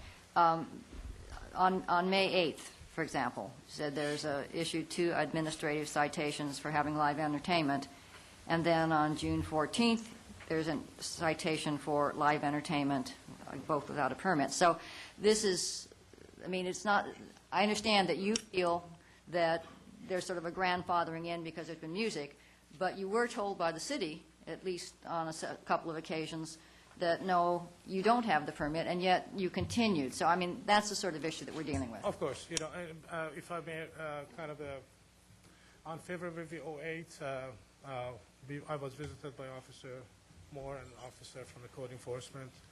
They asked me to, these are the violation, and they directed me to go ahead and start filing an application. I had a meeting with, I think, Mr. Jay Garcia, Mr. Alford, and also Katie Bowden from the city. We had a sit-down. I told them the reasons, and I even asked whether or not we can be granted a temporary permit because the business is operating like that. Can we get a temporary use permit till we can go ahead and go through this 6-month process in order to make it? I was advised the planning director is the only person that can go ahead and generate such a request. And later on, I was advised that you are not going to get a citation from the city till your application is heard. Unfortunately, on May 8th, when I submitted the application to the city, they told me go ahead and visit the code enforcement officer and was handed the citation, which I appealed because I was not under that understanding. But nevertheless, there were citations that were given. I'm a big boy. I can take it. But again, what I'm here is to really let you guys know my intentions are really good for the community and for Port Westmoreland Bar. It has come a long way since its prior predecessors, and I think it has been a positive element for some of the community. This is a movement to make it better for a lot more people. Okay, and then just one thing that as we get into the public comment, those who are opposed to this application, I would like them, if they could, to comment on the new proposal for hours, and also comment perhaps on the request as far as lunch on the weekends. Okay, thank you. Any other questions of Mr. Zeta? Okay, thank you. Thank you. Okay, now I'll invite anyone that wants to address the council on this issue to come forward. Please remember there's a 3-minute time limit, and there's a box on the podium when the green light is on. That's when your time starts. When the yellow light comes on, you have 1 minute left, and the red light comes on, your time is up. So I'll invite anyone that wants to address the council to step forward now and state your name for the record.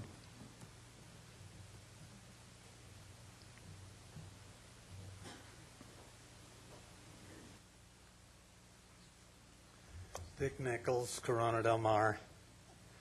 I live across Coast Highway.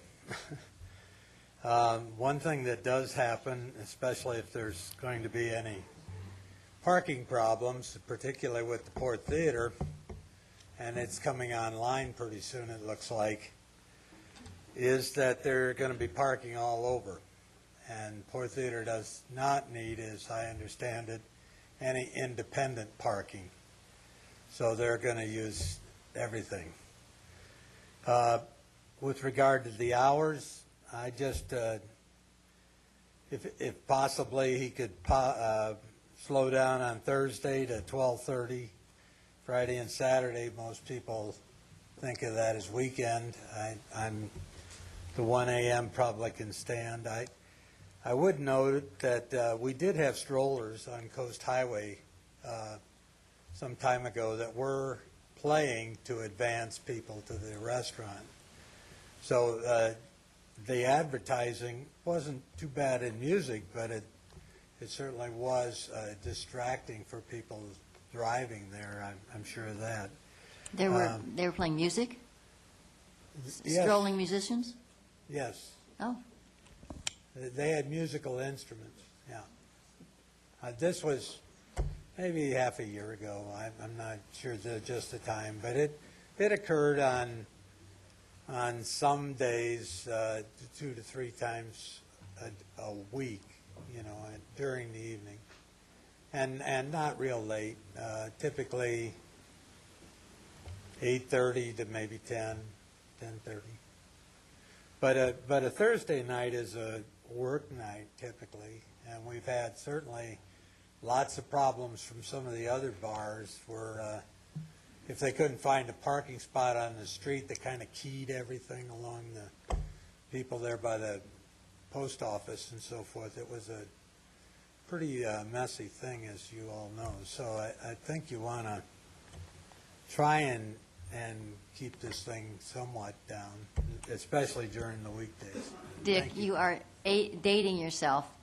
Thursday night's the big night. It may be a big night for those that are out, but it's not a big night for those that want to work. That's all I'm saying. Maybe that's true. They're the only ones that got any money. Okay, next speaker. Hi. My name's Mark LeBrun. I live right across the street from the club at 439. And I was, initially when I heard about this, I was very opposed to it. And I must say, after meeting with Ali, I've changed my mind completely about it, and I will tell you why. I live right across the street. I've seen everything, all the chaos, all the problems that the people complain about. And his plan to have people in that parking lot is going to pretty much solve all that, in my opinion. And I guess he has to stay open later to be able to do that.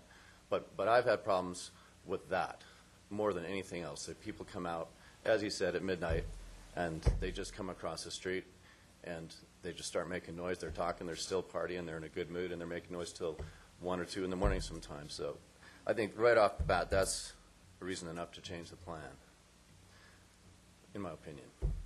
But, everything else he pretty much covered, and I got to tell you, I just think this is the right thing to do, because it's going to kind of control the whole thing a whole lot better for everyone that lives there. And I never would have said that before, because I was opposed to anything to do with this place staying open later. But having listened to him, read this, and thought about the whole thing, I think that it's the best way to handle it.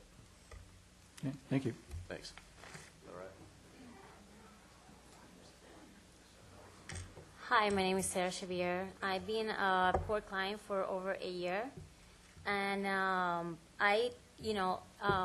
what I see here is a business owner that is trying to make his living, and is actually very open to and willing to make changes in order to adjust to the city, requirements, etc. To be honest, I'm a very sensitive sleeper. I sometimes have to wear earplugs in order to be able to sleep. So my ears are really sensitive. And I've been in front of court many, many times. And I have to go inside in order to be able to know that there's people in there and then there's some type of entertainment. So it's very, very surprising for me to hear neighbors complaining about the noise. I see that there's somebody controlling the door to make sure that the people that are going in and coming out are coming in an orderly way. I don't understand why they want this place to be closing at 1 a.m. when there's other restaurants and businesses, clubs, etc., in the same residential area that doesn't have that requirement. So it doesn't really make much sense to me. I have been in front of the entertainment, live entertainment many times. I think it is awesome. I think the fact that live entertainment is in a place, it actually draws more revenues to the place, and more revenue to a business means more revenue to the city of Corona del Mar as well. So I'm a business owner myself, and sometimes I ended up working late. So it's nice to be able to go to a cozy place, nice environment that is not, a crazy club, to be able to sit down and have a really good meal, not a Denny's or a McDonald's. So I just want to put that out there. Okay, thank you. Thank you.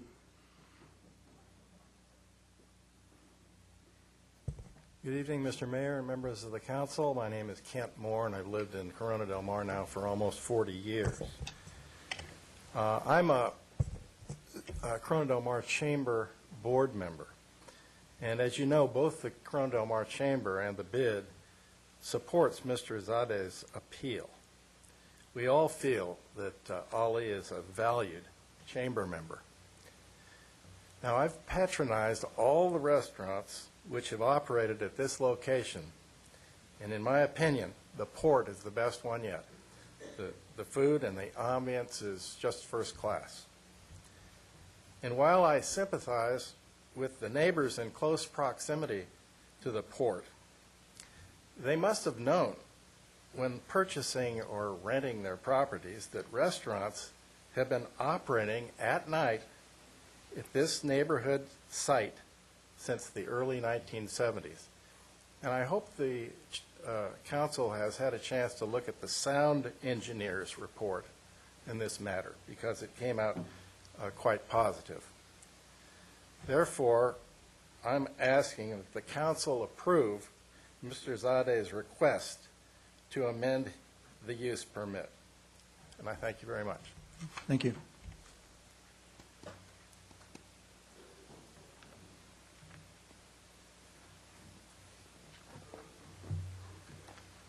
Good evening. My name is Walter Sebring. I've been a resident of Corona del Mar for 10 years, and I support the request for the appellant, and I think that there's good reason for the remodel to be approved.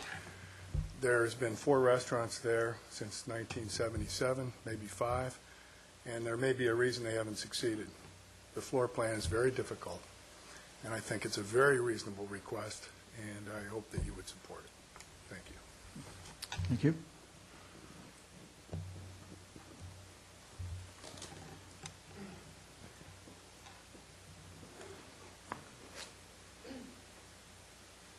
Hi. My name is Dawn Stone.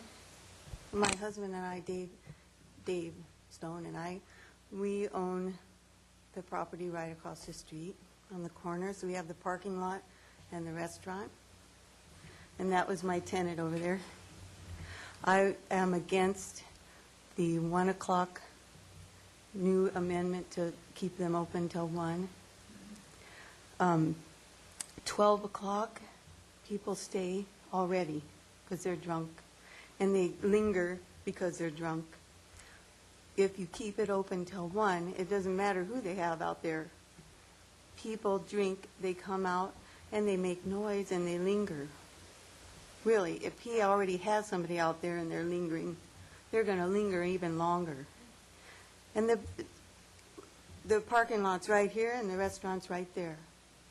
And I'm also against lunch because I happen to live in my one apartment during one of the restaurants having lunch time.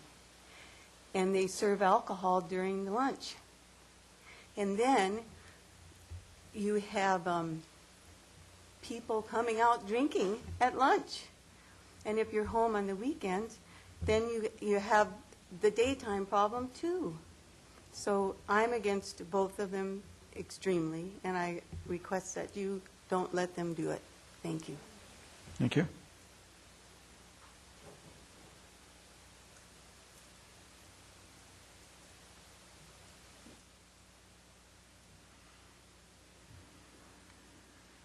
Good evening. I'm Nancy Moran Sanchez, and we live on Narcissus Avenue. We live in the 300 block, which buffers PCH and the business area in Corona Del Mar. We live very close to the ocean, and when you live near the business area, you know that it's there when you buy your home to begin with. You know that it's not an old folks neighborhood. It's not a convalescent neighborhood. It's a vibrant, growing, active, relevant neighborhood. So I get a little worn out with these people that complain that all of their privacy is being taken away. I remember there's one gentleman on our street that complained for, I think, 8 years about the Landmark restaurant. And there were surveys on with decibels. And finally, the city council just got fed up with this neighbor and said that was it. This is the end of the complaints. Don't make them anymore. So I have no sympathy for people that live in the bumper zone on the business areas. I can't complain about all the people that park in front of our house when they want to go to the beach. It's the ocean. I'm sure that some people would like to close down the ocean for the summer and just have it for the locals.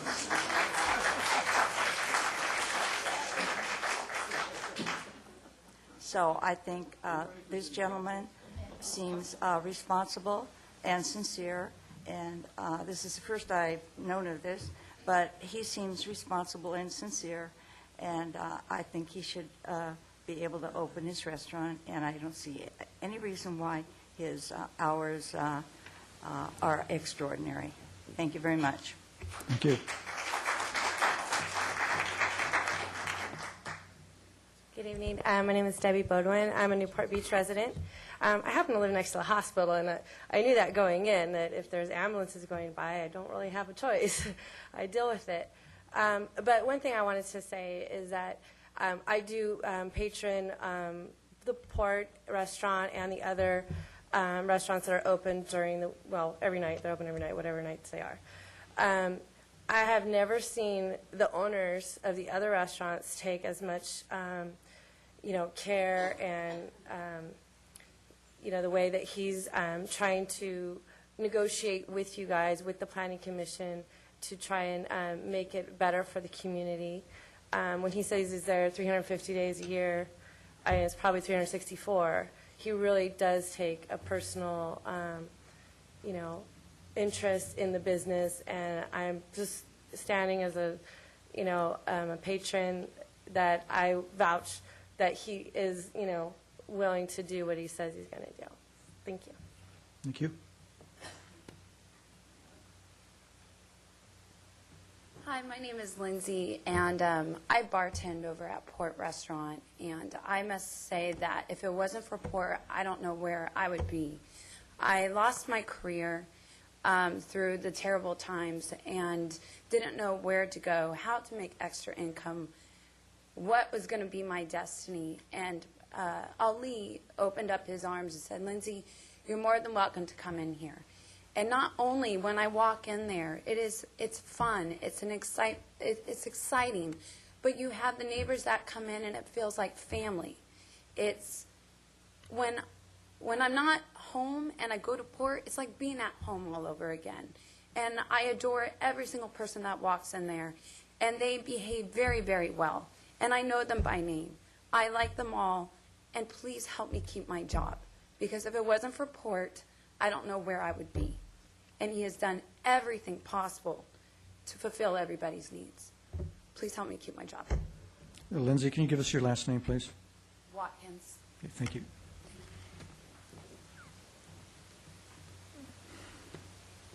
Hello, my name is Dieter Bruner, and I live on Heliotrope.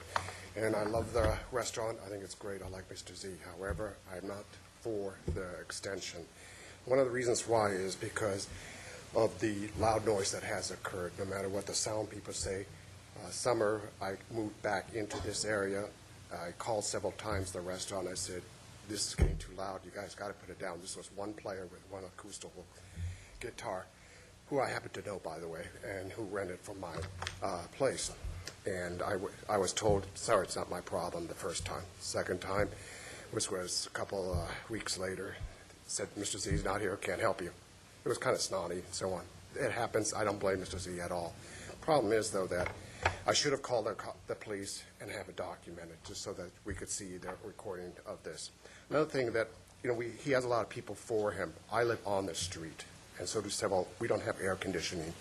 The noise level is loud. The parking is horrendous. This Saturday, my daughter called and says they've got a wedding or something going on. And, Dad, I can't park in front. Do you mind if I park in the back? Because I always yell at them because then I can't get in. And I said, go ahead and let the other daughter go in, and I'll go park 3 or 4. That's what dads do. It's not a problem. But this is what's going to happen continuously. Besides the limos that come there and park, limos stay there anywhere from 15 to 45 minutes. Again, we're not against his restaurant. I like it. I've eaten there twice. I went there yesterday and talked to them as well. He invited everybody there. I was the only one that showed up. But the other thing is that one of the rules that he agreed to in the contract, if you look on page 57, it states that he has to maintain the place outside, that is his responsibility. I'd like to show you some pictures here. I know that's in major file. These are colors that show you some of the pictures we've taken, and this is what we feel is going to be compounded from anywhere of the broken walls that are there because of intoxicant, because people are drinking. There's graffiti that is on his door. Okay, is that it? Yep. Thank you. Do I hand Yeah. this to you? To Mr. Kiff, he'll Thank you hand it very to much. us. Thank you. Next speaker.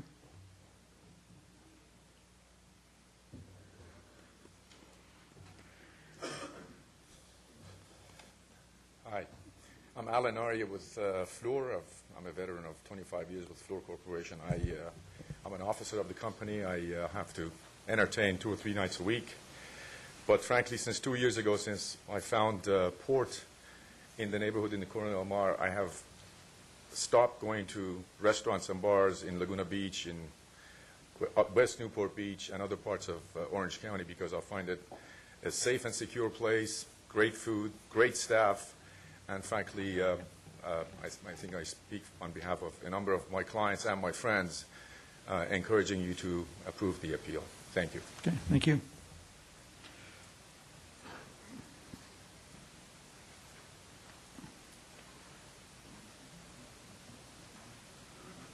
Hi, my name's Greg Prisco.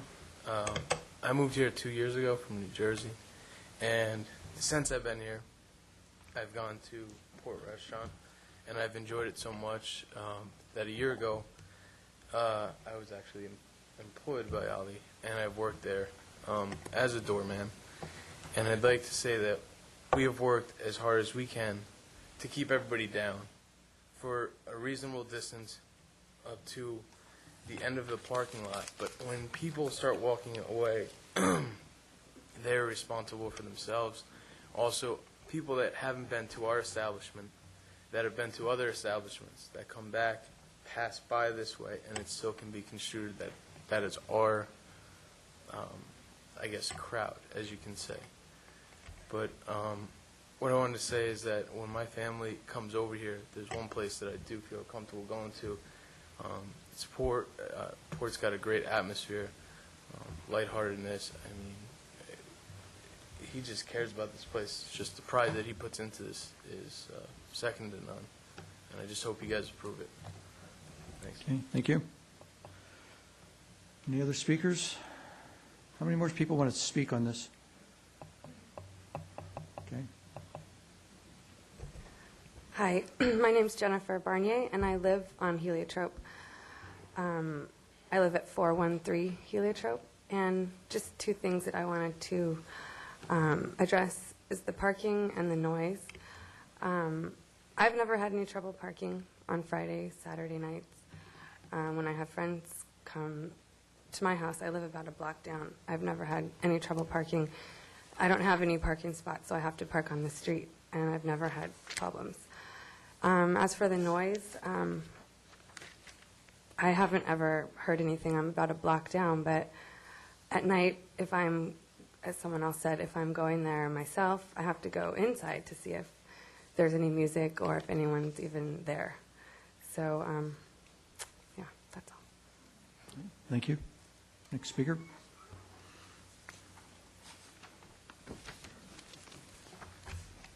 My name is Matthew Goodorf, and I live at 432.5 Heliotrope Avenue. I'm here tonight opposed to the amendment to Permit 1566. The current permit is effective at protecting the health, safety, comfort, and general welfare of persons residing and working in the neighborhood. It's the violation of the use permit and the proposed amendment that I wish to address this evening. This is not about the restaurant's food service. It's not about the gentleman running the establishment or shutting the establishment down. It's about amending the permit 1566, which goes with the property. If Mr. Ali sells the property tomorrow to a gentleman who wishes to operate it as a nightclub, they will have every right to do that if this permit is amended. Or he can operate it as a nightclub if the permit is amended. It's about amending the permit, not the establishment itself. Let me address the hours of operation. The current problem of noise in a residential neighborhood from operations, patrons entering, exiting, is disruptive. 12 a.m. closing often results in noise until 1 a.m.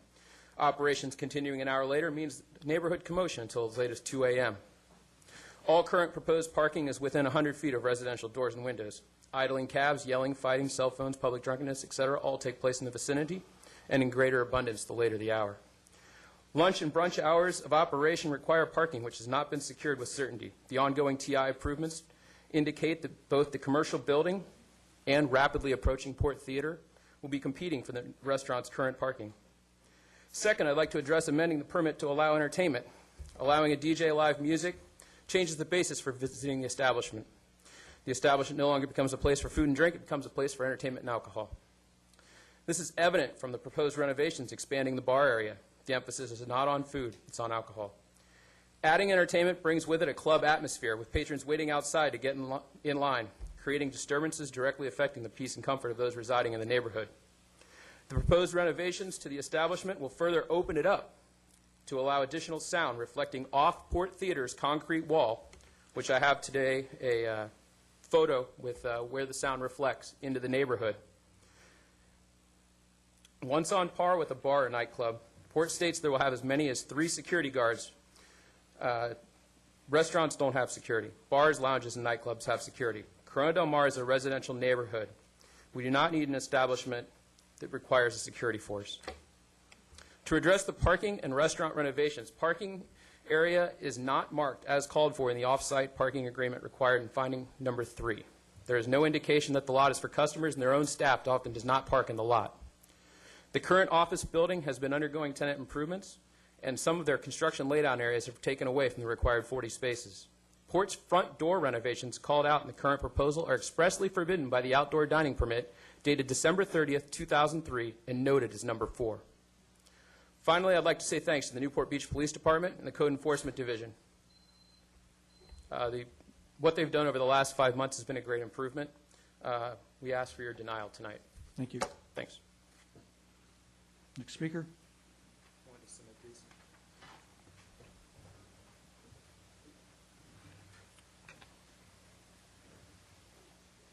Hi, my name is Jeff Wright. I've been a resident of Corona Del Mar all my life. I played golf with Judge Gardner and ridden bikes with you, Les. My point of coming up here is the appeal of Corona Del Mar is its eclecticness.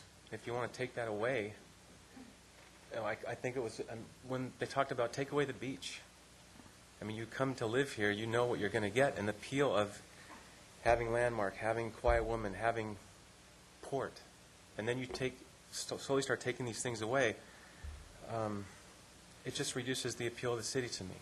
And being a resident here, and I'm the one that's been playing there, I'm the musician, I've lost my gig. And that, I mean, Lindsay came up here and talked about her job, and Ali extended himself to me, allowed me to play there, did wonders for my music career, and it's gone. It's been taken away. And where's the soul of the city to have that spirit that has its art? Sure, take it all away, and then what do you have? That's all. Thank you.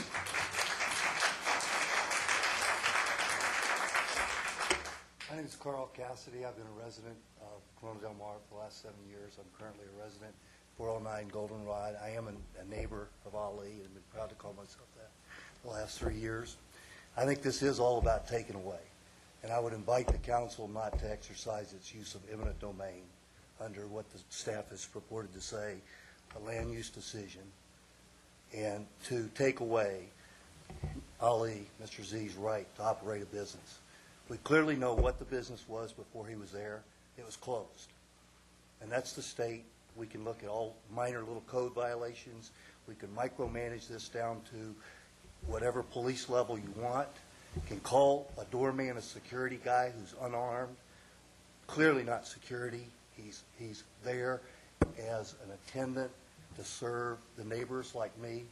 It's a bar like Cheers. And I would invite all of you not to use eminent domain. Please don't take away the beach. Please don't take away the Goldenrod Bridge. And please don't take away Port. Thank you very much.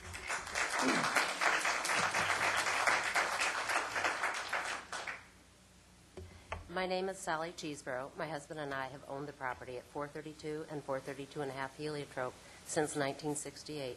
That was before any of the restaurant bars were at that location. We're concerned about the peace and comfort of our tenants. If the port is allowed to stay open any later than it currently is, it will become far more unpleasant for our tenants. I think it will be very difficult for us to rent the place in the future. I cannot imagine standing there and telling a prospective tenant, it's open till 1 o'clock. I think it'll be very hard. If the port is open later and has live entertainment, I firmly believe that it will make our property less valuable and far less desirable. Thank you for your consideration to our concerns. Thank you. Next speaker. Do I need to fill one of these out? Do I need to fill this card out, or? No, it's fine. My name is Scott Dalton. I grew up in Newport Beach. I've lived in Corona Del Mar for over 10 years. I have a few different properties I own in Corona Del Mar. I'm a landlord.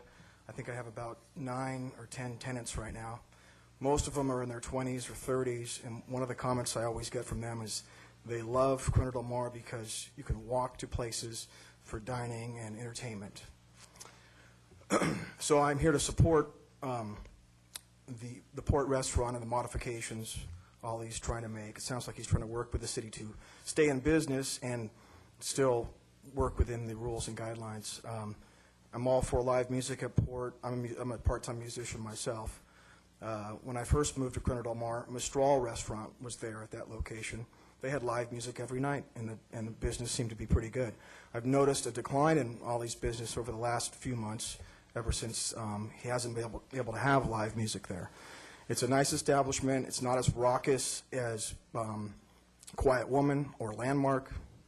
It's in a good area. It's in the middle of Corona Del Mar. We have no other real classy restaurants and bars in that along the Heliotrope area that I can think of. I live over now on Begonia, near some other bars and restaurants. And sure, the parking gets tight on the weekends, and some people leave beer bottles in my yard. Maybe that happens once a month. I pick it up, I put it in the trash.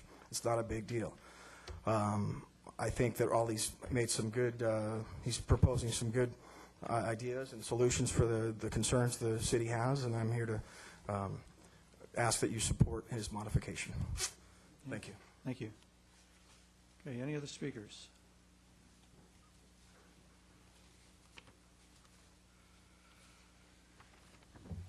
Hello, my name is Grant Welton. I live in a back unit on Goldenrod, directly across the parking lot from Ali. The argument is obviously not that Ali is not a good guy. He's a great guy. The restaurant's great.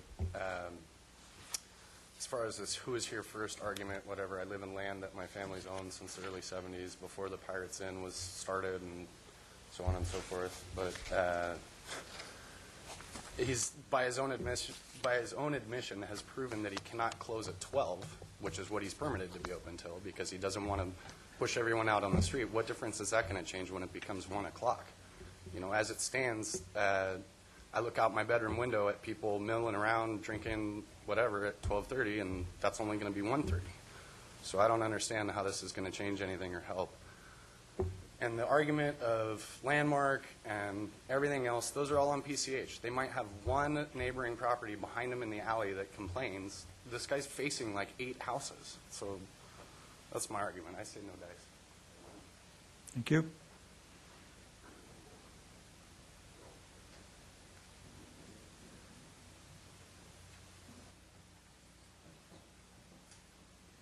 Good evening, Mayor, Mayor Pro Tem, and Council. I agree. No dice. I've been a resident of Corona Del Mar. State your name, please. Carol Ann Rohr, 429 Heliotrope, Corona Del Mar.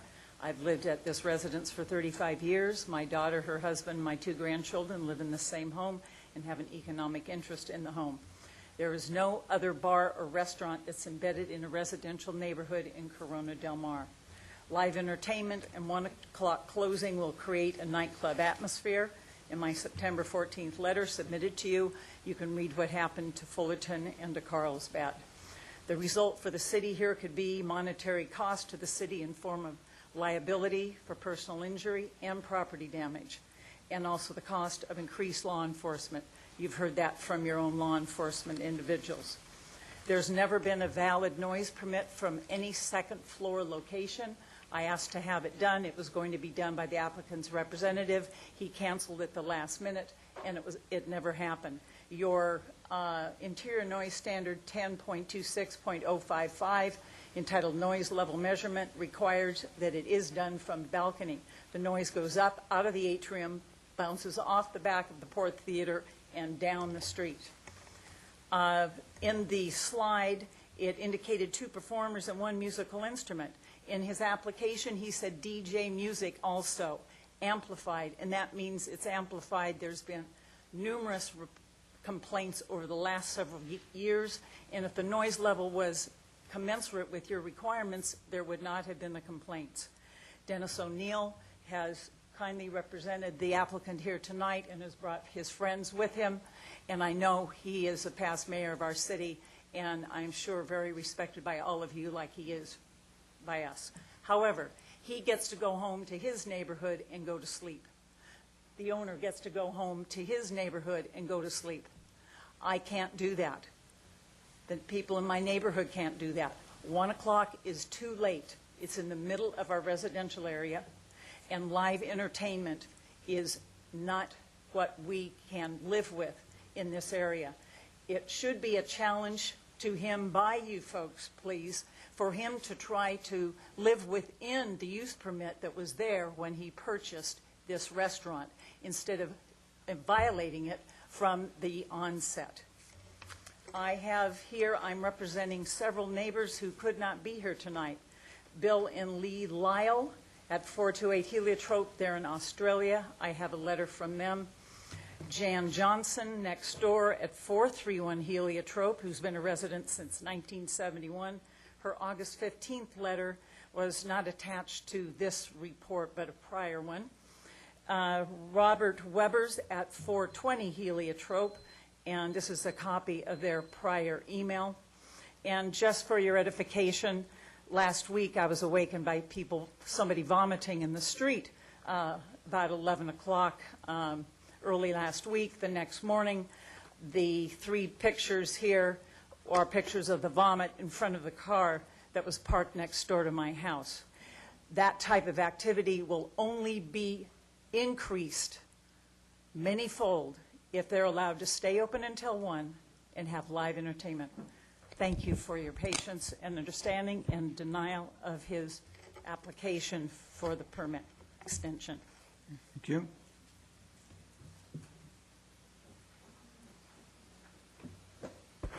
Hi, my name is Sharon Shamlu. I'm a resident of Corona Del Mar in the Harbor View area. However, I'm looking to purchase a home in the Port Streets because it's only one of the areas in the beach cities that's kind of, it's different than, your Newport, those, the crazy streets. What I'm saying is I'm moving to her neighborhood. So, a lot of people live in her neighborhood as well. And why would they go vomit in the streets is what it could be anybody. There's 3 bathrooms at the port, like one at the end of the restaurant, one at the beginning of the restaurant.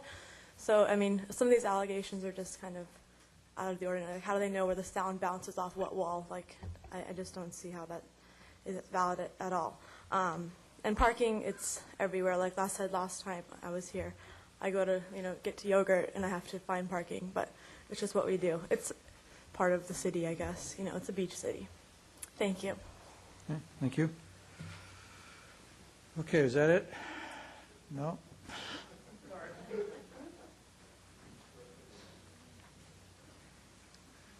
My name is Chris Buford. I've lived with my wife and 2 children at 425 HELIOTROPE for 15 years. I oppose the 1 a.m. closing time for the Port Restaurant and the grant of the live entertainment permit. I'm fairly ambivalent about weekend lunch, I think it is, and I don't think anybody's opposing the interior remodel of the restaurant. I believe that these changes, the 1 a.m. closing time and the grant of a live entertainment permit, will pave the way for the Port to operate as a nightclub in the late evening and early morning hours. While I understand Mr. Zadah's desire to increase the profitability of his business, allowing him to operate as a nightclub will adversely affect my family's quality of life and my economic interests as a homeowner, as well as the homeowners in the area. Living half a block away from the Port, my family would be affected in the following ways. On a night-to-night basis, Port patrons leaving between 1 a.m. and 1:30 don't always go to the parking lot. They come down HELIOTROPE and park. They'll inevitably exhibit the same behavior that we've seen over the years at the Port, Svelte, Mistral, when they closed at 12 a.m., all just 1 hour later. Yelling and loud conversations by inebriated patrons as they search the block for their cars, revving engines, cars racing down the street, litter, and how shall I say this politely, the deposit of various bodily fluids by those who have a hard time holding their liquor. When you're jolted awake at 1:30 a.m., 6 a.m. comes pretty quick when you have to get up for school, work, or soccer. Should we choose to sell our house, our property value will be decreased by the need to disclose that the existence of a nightclub, the existence of a nightclub on the street, as will owners of rental properties, as previously discussed, will have to disclose this to their potential renters.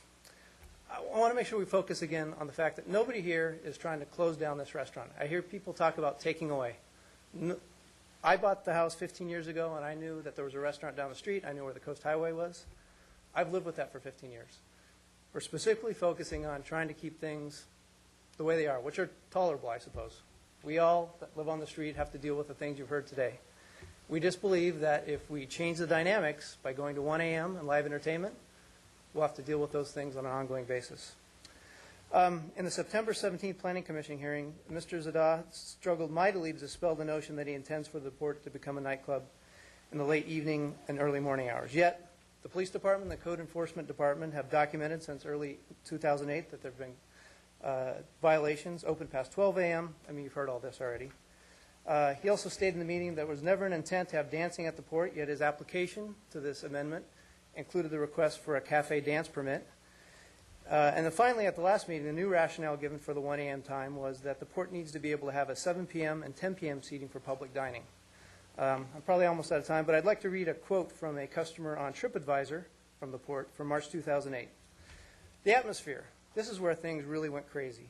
Beware, because at 9 p.m., the nice Sinatra music is replaced with loud rap, hip-hop, and rock.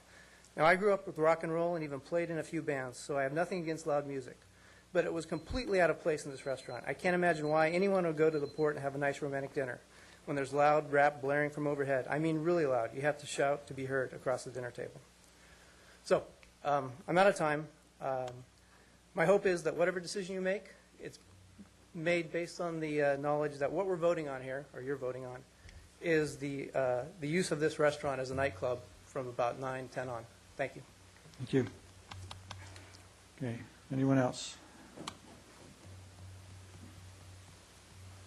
Yes, my name is Hayman Abulfati, and I'm a customer. And I think the changes are going to be an improvement because, like the gentleman said, Frank Sinatra music is actually the live music. I'd rather see more of that than the,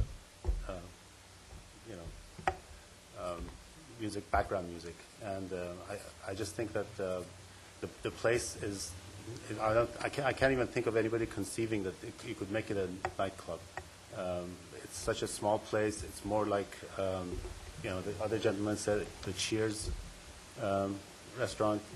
And I just hope that you give him allow him to make the changes, and the hours will actually benefit him in the sense that he doesn't have to break the law, basically, on those days that he has the customers. He could ask them to leave earlier, and he has until 1 o'clock to close it down. So I just hope, he gets the permit. Thank you. Thank you. Is that it?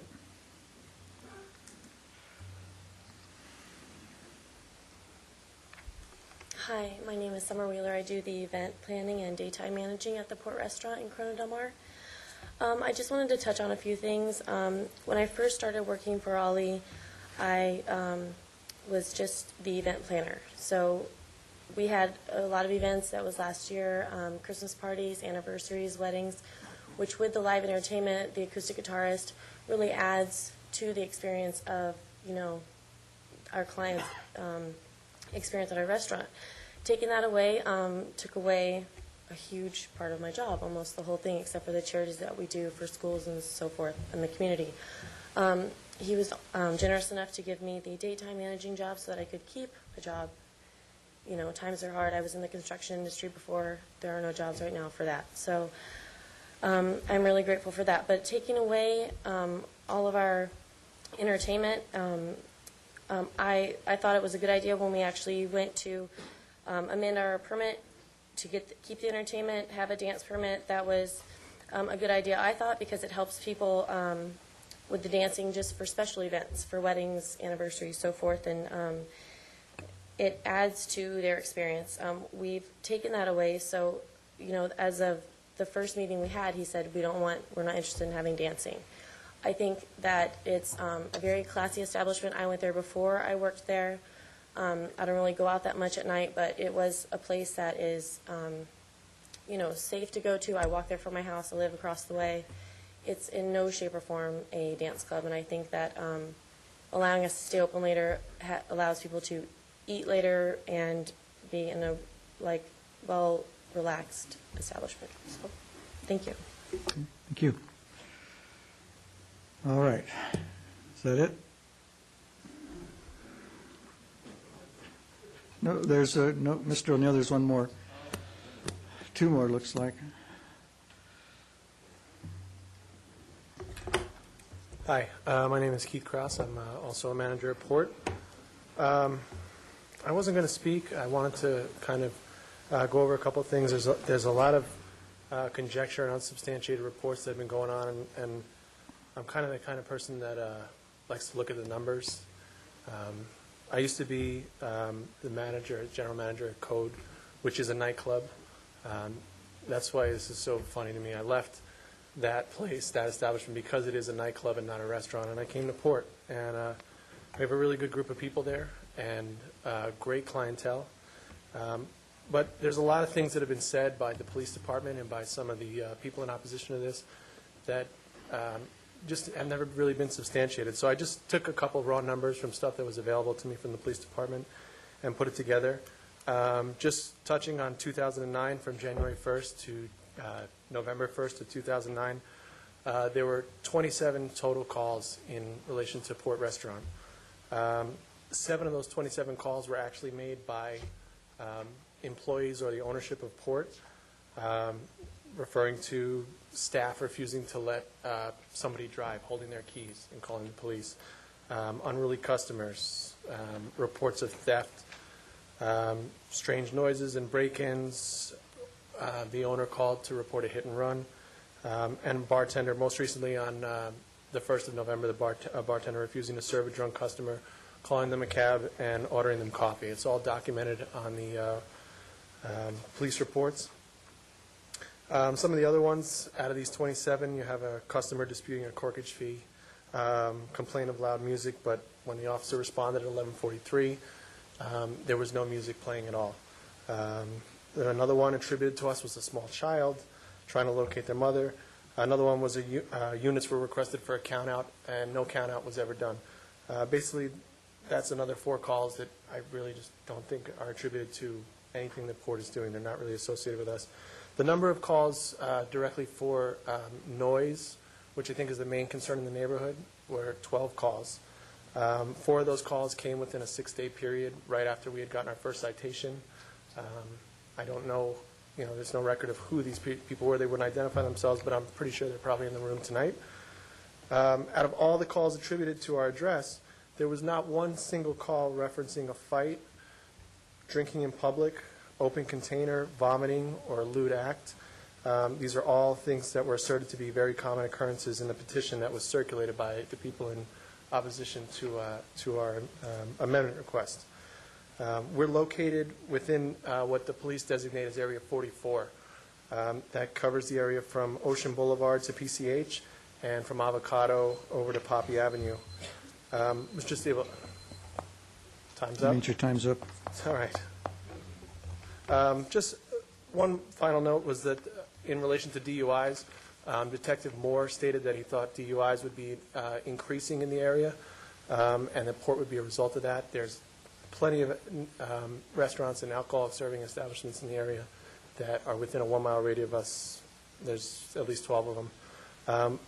DUIs are actually on the decline right now, 19% decline in 2009 in regards to between 2008. So, thank you. Okay. Is there one more speaker that wanted to speak?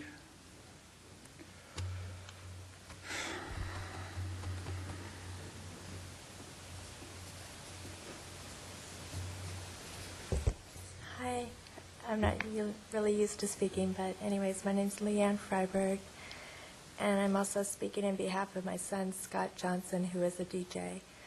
He passed away about a month ago. If Ollie didn't give him his chance to play his music, he wouldn't have been able to continue his artistic part of him. He actually passed away in the son of the owner of Javier's restaurant. I think that Ali's restaurant has been a place for me and friends of mine that are females to go to be safe, to have good food, not to have to go to, like they said, McDonald's, etc.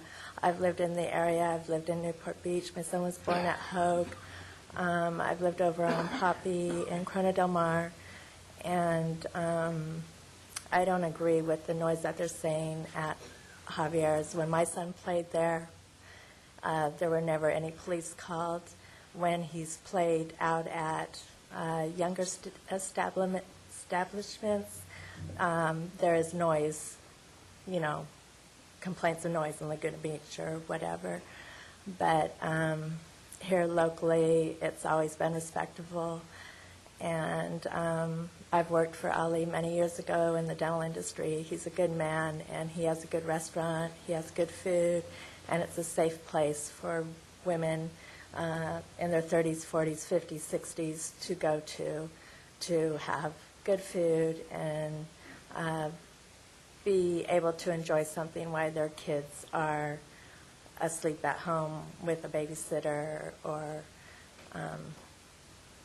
what have you. Anyways, I enjoy the port. I know that before it was other restaurants, and I've been there before.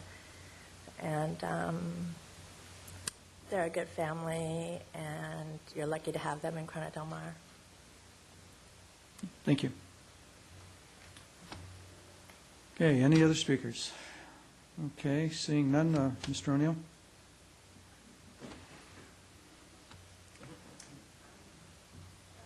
Thank you, Mr. Mayor and members of the City Council. Your time's up, ma'am. My son also started the skate park in Costa Mesa and Newport Beach, and there's a place for kids to go to and be safe and skate. Good. I wasn't at the Planning Commission hearing when this matter was heard, and I'm not really surprised at the way the hearing is going tonight, nor do I expect that you are either. We have a situation in our town where you do have some commercial establishments that are operated near residential communities, and there is a certain amount of incompatibility that exists. And so you have a hearing like this, you'll have a dozen people that are in favor of the establishment and a dozen people that are opposed to it, and they're all well-meaning, and it's all understandable. But it's difficult, I know, for the council to make a decision based on the evidence that's offered. And what I might suggest, if the council is inclined to approve the amendments as requested, that the matter be referred to the Planning Commission, perhaps in 6 months for a 6 months review, a 12-month review, and at that time we can see if it can work. I honestly believe, and I think that it's clear that Mr. Zeta has the interests of the community on his mind. He, however, does believe that what he is proposing will help keep him in business. And so my thought is that if we can get an approval, that we would come back and prove that we can operate that establishment in a way that will work for the community. I also would suggest, and have reviewed this with Mr. Zeta, that during that 6-month period that we make every effort to meet and confer with the neighborhood, hear them out, try to address their concerns. We did attempt to have a neighborhood meeting last night at the restaurant. We gave notices to all of the residents in and around the area. Unfortunately, we only had one gentleman show up. I do believe that the gentleman learned more about what we were proposing, and I think that if given the opportunity, we would be able to spread the information further within the community and operate this facility in a way that would be respectful of their interests. So we respectfully request that the Planning Commission's denial be overruled, and that the requested amendments to the use permit, the off-site parking agreement, the entertainment permit, with the conditions that were suggested in my summary letter that I believe you had in the supplemental agenda be incorporated in those approvals. Thank you very much. Thank you. I'll close the public hearing. Councilwoman Gardner. Sorry. We are lucky to have someone like Ali. I appreciate the fact that he's so active in the Corona Del Mar bid, and I understand he's also active in the restaurant bid. But I would also say that this has nothing to do with him. This has to do with a use permit that runs with the land. And so what we are doing, we have to consider that it will not necessarily be Ali who is running the place eventually. My own personal feeling is that extending the hours does extend the noise. People with the best intentions, the best management, people, particularly because we walk around, I know from personal experience that you've had a couple of glasses of wine. You're not being obnoxious, you're not shouting or anything, but you are forgetting that it's 11, 12, 1 o'clock at night and people are sleeping, and you are talking sort of loudly because it's just so much fun because you're just having a great time. Those are issues, and if you live in the area, it is a problem. Music, again, kind of music obviously makes a difference. But once you get into having entertainment, it does become more than a restaurant, it seems to me. And the argument that, well, we all live together in Corona Del Mar, yes, but you move into an area and there's one kind of establishment and then it morphs into something else. I mean, I don't think we can criticize people for being concerned that, yes, nobody has said, no, let's not have a restaurant here. Everybody said the restaurant's great. But there is this concern that that it will become something else. And I think the concern is, as I say, it's not with the current owner, but what we do does affect the next person that comes in and says, hey, this is great. I get to stay open till 1. I get to have music. And I don't know how one conditions that, and I don't know that a 6-month review really makes... The 6-month review makes sure that a good operator manages, but it doesn't take care of that next step. I'm inclined because I don't like to be someone who says, well, I'm sorry, you just can't make your business work here because we don't want any noise or anything. I certainly am open to the lunch hours on weekends as a way of getting more restaurant business, but I myself am not going to support the new hours, the later hours, or the entertainment.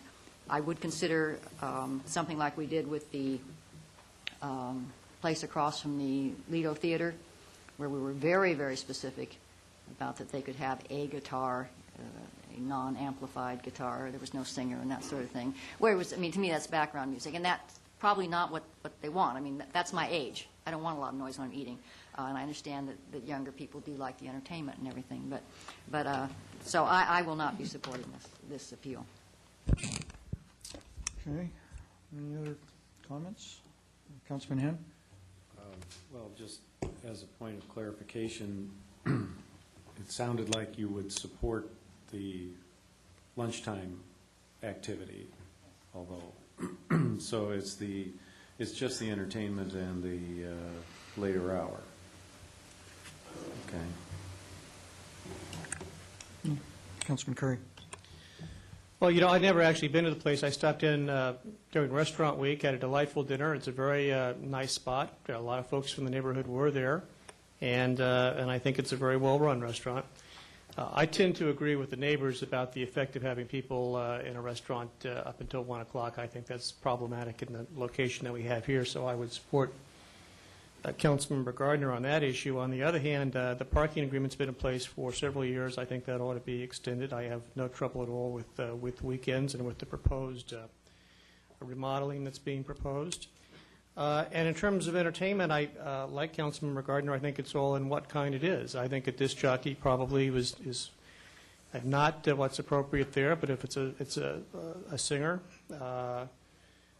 I could be persuaded that we could put the appropriate kind of restrictions on that would make that appropriate. But that's probably a solution that makes nobody happy, but I think from what I've heard today and from my personal experience, I think that's what would be fair. Councilman Webb. As I understand it, his closing hours are 12 a.m. 7 days a week? So actually, this proposal makes it better Sunday through Tuesday, but makes it worse for the other. I like the earlier hours for Sunday through Tuesday, but I too am very much opposed to a 1 a.m. In the residential neighborhood. And as far as noise is concerned, if they were to come up with a live entertainment definition that was essentially a very mellow one as opposed to a DJ with a very loud amplified, I think I could probably support something like that. And the lunch I have no problems with, or the parking. Okay. Any other comments? Councilman Hen? Just one further thought. I think I could also support live entertainment carefully drawn, and I'm not sure exactly what that means, but some, perhaps just a single entertainer, perhaps just acoustic instead of amplified. I would think what I would want is the applicant to nominate what he thinks he can live with there. The other thing that I would point out is that the entertainment does not run with the land. That is personal to the applicant. And so I could support a solution with entertainment if it were accompanied by a 6-month and 12-month Planning Commission review of compliance. And because that entertainment only runs with the applicant to the extent that the property would change hands, the entertainment permit goes away. Or at least it has to be reapplied for the new owner. So I guess I could do that, although I do have a problem with extending the hours from the perspective that apparently with some sort of entertainment and closing at midnight, by the owner's own numbers, the restaurant was reasonably successful. And so I haven't heard any compelling explanation of why staying open why they can be more successful controlling the neighborhood noise staying open until 1 a.m. when they were unable to do that to midnight. And furthermore, I don't see the compelling business necessity requirement if they were successful staying open until midnight before but had some entertainment in the premises. And so for all those reasons, I think staying open until midnight with restricted entertainment and perhaps a 6- and 12-month Planning Commission review. Sunday business or weekend business is fine, lunch business, and I don't have a problem with the parking actually either. So, Councilman Daigle? Yes, my veterinarian called me. Actually, my cat's veterinarian, and he lives on Heliotrope. So I do understand. I thought he was calling about my cat, but he was calling about this. And so I do understand about the later hours, and that's a problem. However, I think with the live entertainment, seeing that it does run with the land, that I can support that. Certainly the lunch, there doesn't appear to be any opposition. So on those two items, and I think the owner has gone a long ways. There's some trade-offs here. It's certainly going to be a place that will now comply with the sound ordinance. He has the support of the business community.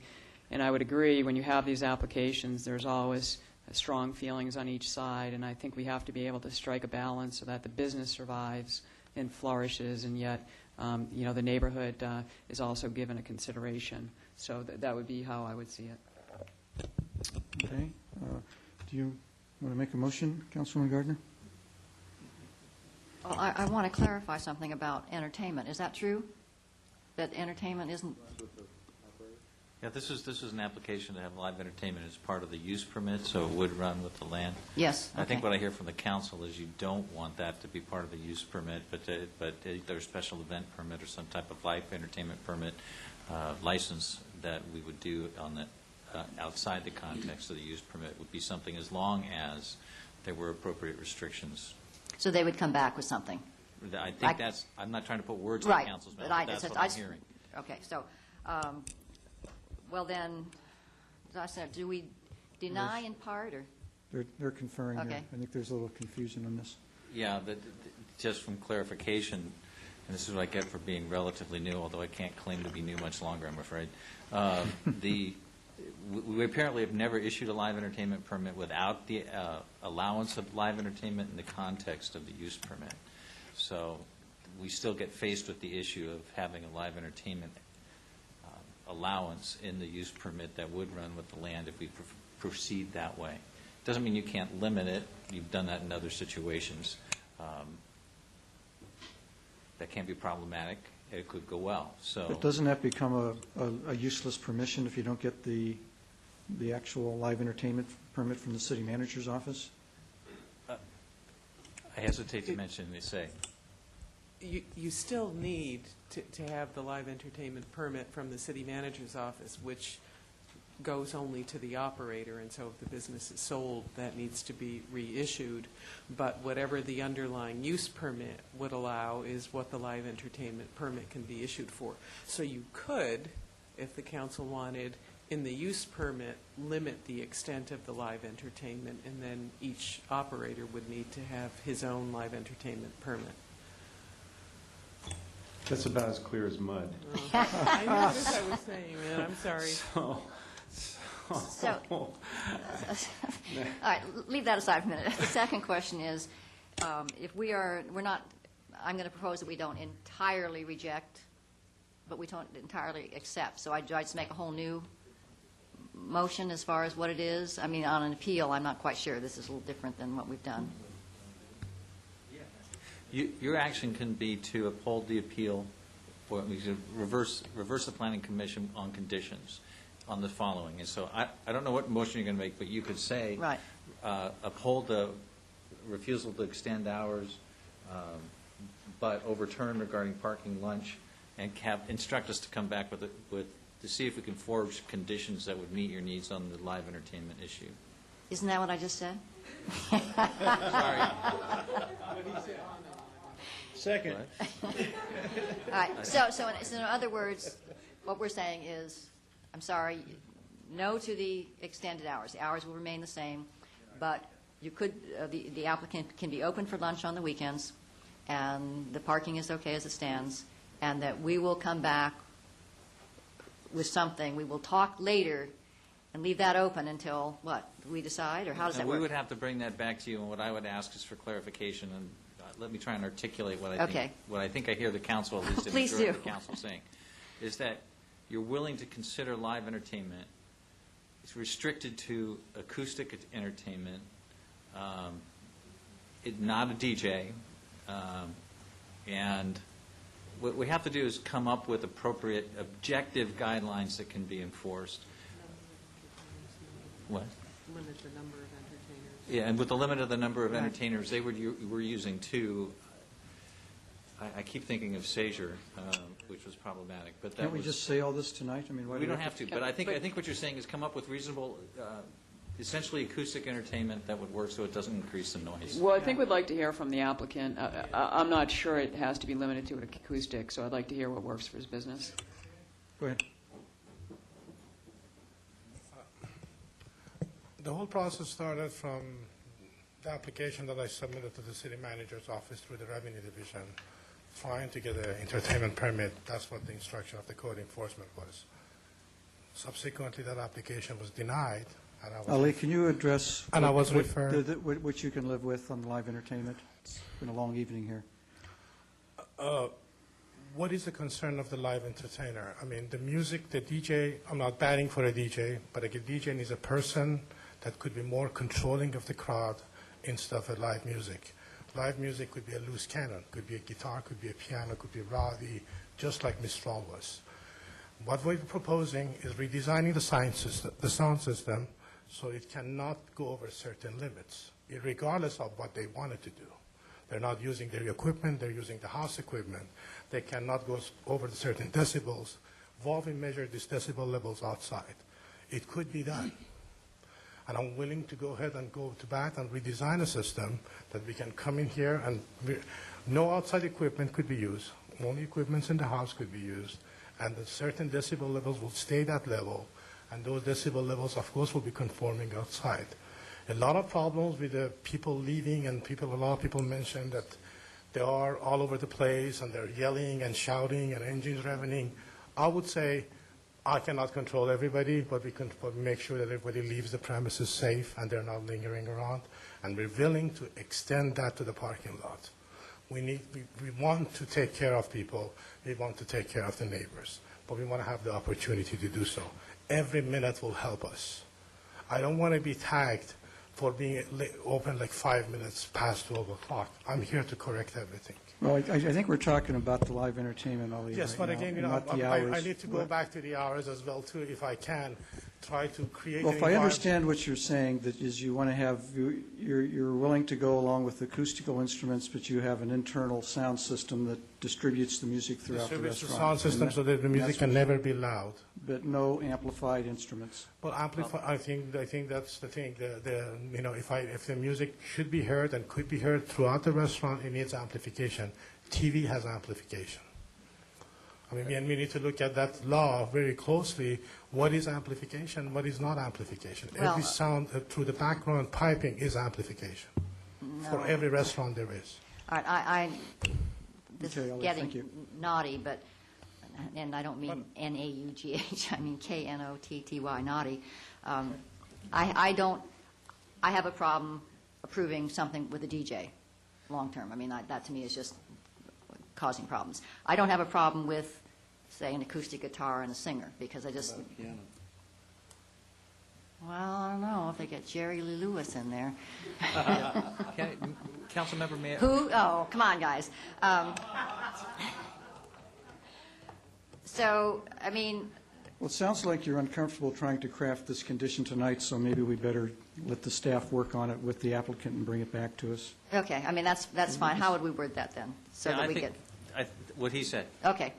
But with the rest of it, we've gotten already. Right, and I believe we understand conceptually what you're after, and there's a couple different ways we can limit the type of entertainment, or we could look for decibel levels that are easily tested, use objective levels, and we can work with the applicant. But I think what the council is saying is you don't want to impact the neighborhood with live entertainment, but you still want to allow that opportunity if it won't impact the neighborhood, and we've got to find a way to do it. Right, and maybe something about hours, as far as maybe it doesn't extend as long as the opening, open hours or something, but we can vote on the rest of it, I guess. Well, it seems like the decibel level is the reasonable way to go. I mean, otherwise you get into personal taste, whether you like Jerry Lewis or not, and all of this. Not Jerry Lewis, Jerry Lee Lewis. Jerry Lee Lewis. So, I mean, really, it needs to be decibel level, I think. May I add one more thing before I finish? Okay. I've been working on this one for at least almost about a year now. And I think, and the business is going down to the tune of 30% for the people who really like to see how we can forward my CPA to forward actually a financial statement tomorrow for the review if you want to make the decision, not tonight. There are appealing reasons for this to go through. And I'm not threatening, but again, if I have to sell this one, the next business would be bring something to the table for the area. I'm one to do this, not the 1 o'clock, I'm not a 1 o'clock kind of a person, but I need that window of opportunity. The location, as people mentioned, it's tucked in behind the Port Theater. Nobody can seize it. People find us a little bit later. We have a philosophy of a fine dining, which just takes 2-3 hours. And for us to be able to get some late diners, put a little bit of food in their stomach before we promote binge drinking. Closing to the 12 o'clock, it creates binge drinking for the crowd. And they go to other places, and they come back at 2 o'clock and 3 o'clock in the morning, and will be a detriment to the neighborhood. And then I would get the bad rap. I'm here trying to fix it, to create a destination for port instead of a pit stop.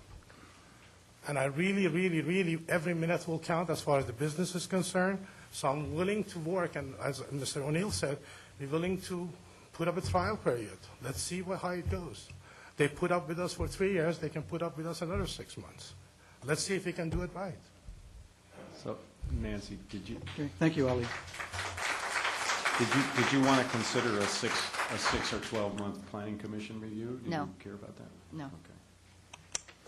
Okay, there's a motion and second on the floor to amend the use permit is moved by Councilwoman Gardner, and then we'll come back with an amended condition on the live entertainment. Is that it? Okay, please vote. And this involves not extending the hours. Not extending the hours. Everything else we're approving, except for entertainment, which is coming back. Okay. Motion carries unanimously. Wow. Okay. Next item on our agenda is public hearing. Those of you that are exiting, if you could be quiet, please. We've got other business to take care of here. It's the public hearing on the Newport Center Plan Community Amendment. It's a code amendment, a Planned Community Development Plan Amendment, and consideration to incorporate certain portions of Newport Center into the zoning classification on the whole series of zoning classifications. I'm not going to read them all. Okay, do we have a staff report? Patrick Alford will give that. You can make it brief, Patrick. All right, Honorable Mayor and members of the Council, basically it's bringing the applicant's holdings and the subject properties into the North New Center PC. It involves adding equivalent land use and property development regulations and removing references from the of these properties from the block 400, 800, and Newport Village PC. Our objective is to have no increase in the range of permitted uses or conditionally permitted uses, and no increase in development intensity or density, and the regulations will be the same or more restrictive than the current regulations. Okay, any questions of staff? Okay, seeing none, I'll invite the applicant to step forward. Mr. Mayor, members of the council, Dan Miller representing the Irvine Company. We have reviewed the staff report, the finding recommendation, and we're in agreement with it, and we're available for any questions. Thank you. Okay, Councilman Gardner. I had a couple. The Block 800 senior housing height? The senior housing height? There was something about it was could exceed the usual limit? Yeah, but I think the staff did make a change back. Made that correction? Yeah, Okay. they made that correction, so that is consistent with the existing zone. Okay, and the other one was if I can find the language, but it's an architectural feature can exceed the height? Oh, the rooftop, yes. In other words, and this is what we wanted to do, is to make very clear for both us and city staff as to once you get to the height limit, which in these blocks, the existing blocks that was approved 2 years ago is 295. We wanted to make sure that both sides understood what you could put on top of that 295 in terms of rooftop appurtenances and what would be screened and from a design features. And so what we basically did is to document what existing practices are within the city on high-rise buildings. So it is not a change, it's just to basically document what that is. So both staff and we understand when we come through the process, both sides know what is allowable and what is not. Okay, and that would not be, an architectural feature would normally not extend above 20 feet, the same as 20 feet, it's a maximum same 20 as the feet, but it's got to be screening and everything. screened, other than the window washing, Right. which you can't screen. Okay, thank you. Okay, any other questions? Councilman Curry? If I could ask Patrick, questions raised, does this in any way impact the view plane from Harbor View looking across through Newport Village? No, the properties are within the view plane. Okay, thank you. Okay, I'll open the public hearing. Does anyone want to testify on this item? Step forward. One item, Barry Allen, Corona Del Mar. I'm the one who called Councilman Curry about it and called Mr. Alford. I just want to make sure, because there were no attachments to the staff report available online. And I just want to make sure that the area we're talking about is one little area that is up on the corner of San Joaquin Hills Road and MacArthur, and it doesn't extend beyond even the bus station. I just want to hear somebody say that, because there were no attachments online that I could read. Okay, does someone on staff want to verify that? Yes, the exhibits show that the area of the Newport Village PC is only the open space corner at San Joaquin Hills Road and MacArthur Boulevard. Okay, thank you. And that includes the bus station as open space? On this diagram, that's what it shows. No, the bus station stays as it is. It's not part of this application. It will remain in the Newport Village PC. Thank you. Okay, anyone else?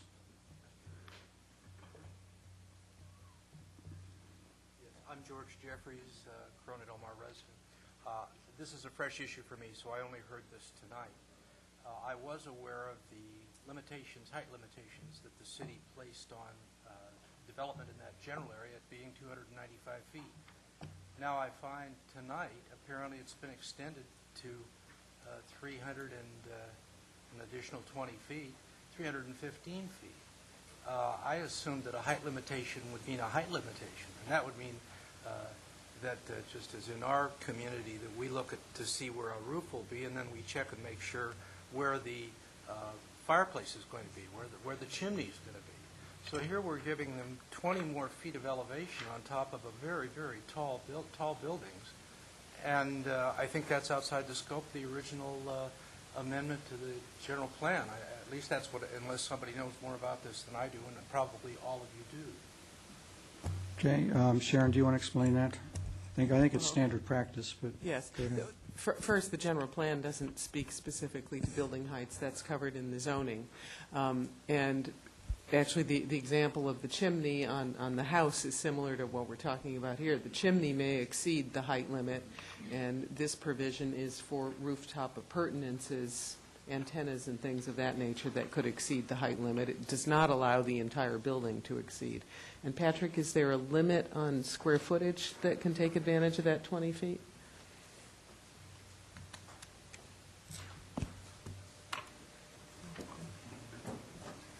I don't believe that there's a limit on the square footage, but there is a limitation on the range of features. Okay, thank you, Patrick.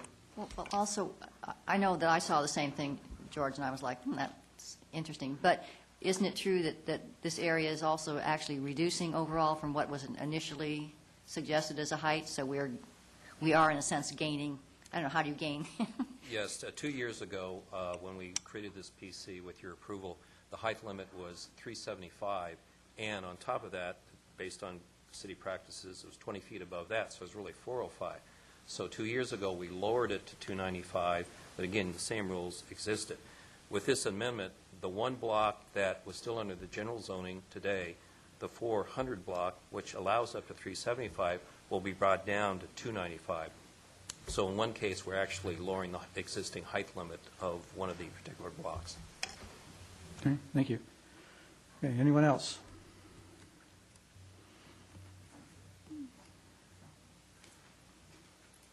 Mr. Mayor, members of the City Council, my name is Carol McDermott. I'm with Government Solutions, and our firm represents several property owners within Newport Center that appeared at the Planning Commission and indicated an interest in being included in the boundaries of the zone change.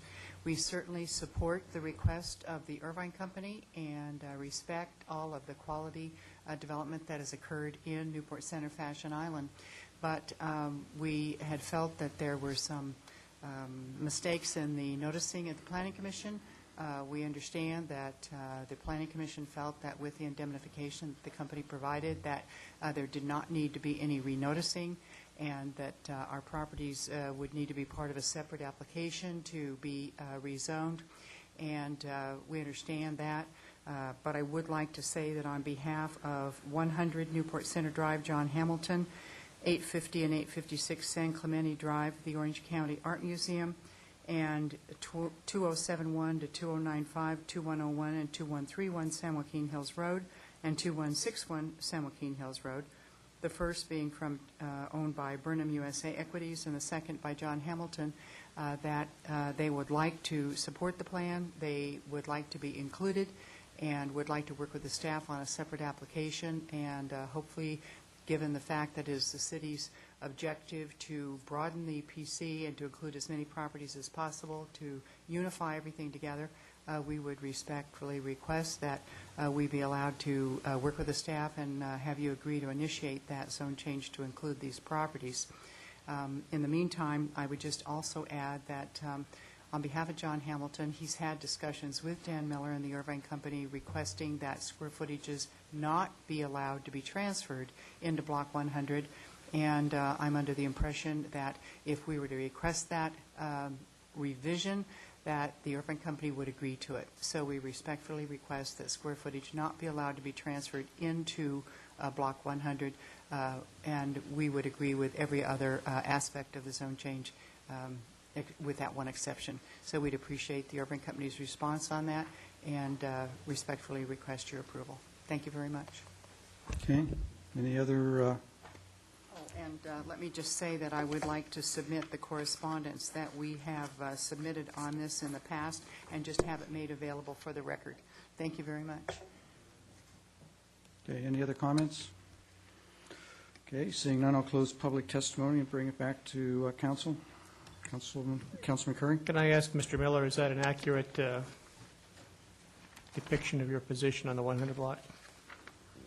I'm sorry, I'm sorry. It was Ms. McDermott's representation accurate? Sure. Okay. I mean, we would, if an application is submitted to add these other properties to PC and is consistent with the existing language of the planned community text and the general zoning, we would be supportive of that. With regard to the development limit, we would be in agreement with that, and I believe staff has some language that they could put into the PC text that would accomplish that. Okay, thank you. So if I understand correctly, your amendment is to allow density transfer into Block 100, but now you're agreeing not to have density transfer into No, Block no, 100? transfers allow, but we would not exceed the existing square footage that is in the Block 100 today. So we can transfer in and out, but we can never exceed the existing 121,000 plus square footage. Okay, that's acceptable to you? Yes. And do we have that in the information we have in front of us for this evening? No, I don't think so. I think Patrick has language he's going to offer. Okay. Yeah, we just hammered this out prior to the meeting. Excuse me. This would be to Table 2 development limits under the Block 100 column, under the land use row of office/commercial. There would be a footnote C added that would read, the maximum development for Block 100 may not exceed 121,114 square feet. And second sentence, transfer development rights shall be permitted, provided the maximum development limit of 121,114 square feet is not exceeded. Okay. I move the recommended action. Okay, with the amendment by... With the amendment. By staff. Okay. Any further discussion? Second. Any further discussion? Please vote. Motion carries unanimously. Okay, thank you. Next item is current business, Pacific Shores Property LLC. Mr. Hunt.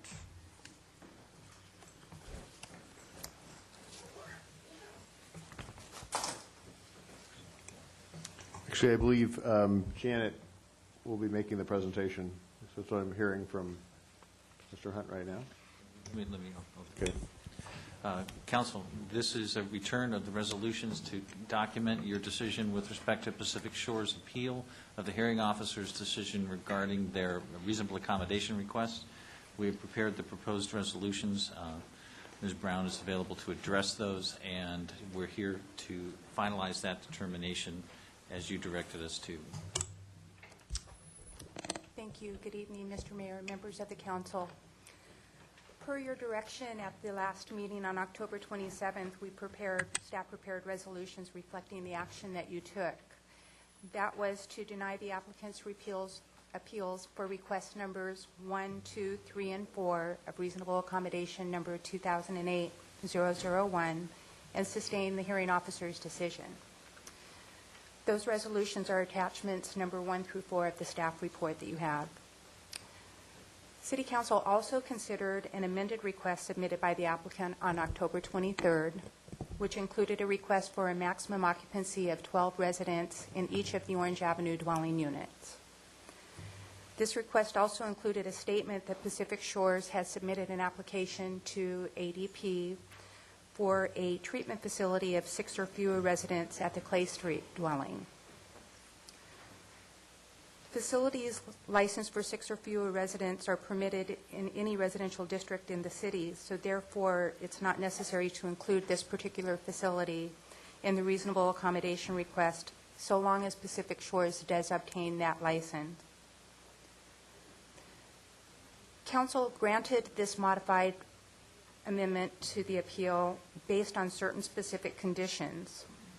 One such condition was to grant the accommodation to allow the 12 residents in each of the Orange Avenue dwellings so long as the applicant submits financial information that would demonstrate that the requested number of individuals or residents are needed to achieve financial viability.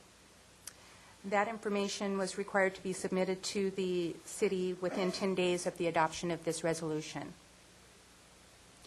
City Council also directed that the finding of necessity on the basis of financial viability should be remanded to the hearing officer, who would conduct a public hearing and determine whether the applicant has demonstrated financial necessity. Last of all, the number of occupants that would be allowed to reside on the premises would be based on the standards of the California Building Code, which establishes occupancy levels for uses. The determination of the maximum occupancy levels would be based on an inspection by the fire marshal. These conditions are included as well as standard conditions that we have applied to other similar facilities that have received permits in the city. They are reflected in Exhibit 1, which is attached to attachment number 5 of your staff report with the resolution. Staff also provided you with the supplemental report on Friday that includes the results of the inspection that was conducted by the fire marshal on last Tuesday, November 3rd. In that report, Chief Bunting reports that there are currently no more than 9 occupants would be allowed in each of the Orange Avenue dwellings. The occupancy includes the residents as well as staff.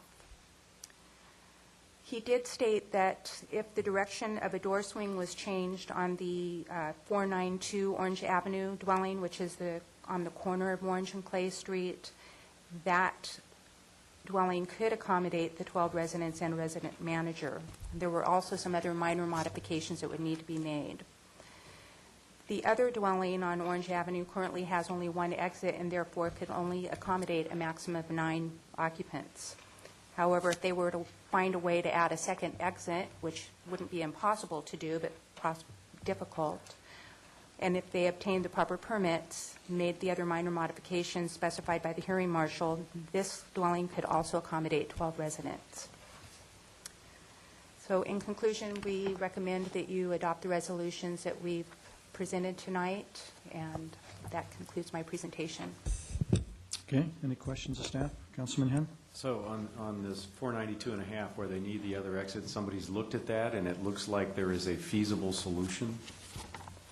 Do you know? No, we have not looked at that and offered any solutions to them. That would be up to the applicant to come forward with some plans.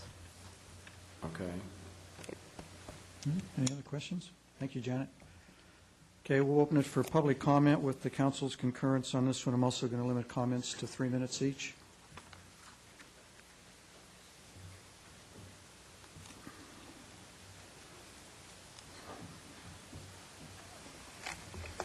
Dick Nichols, Corona Del Mar.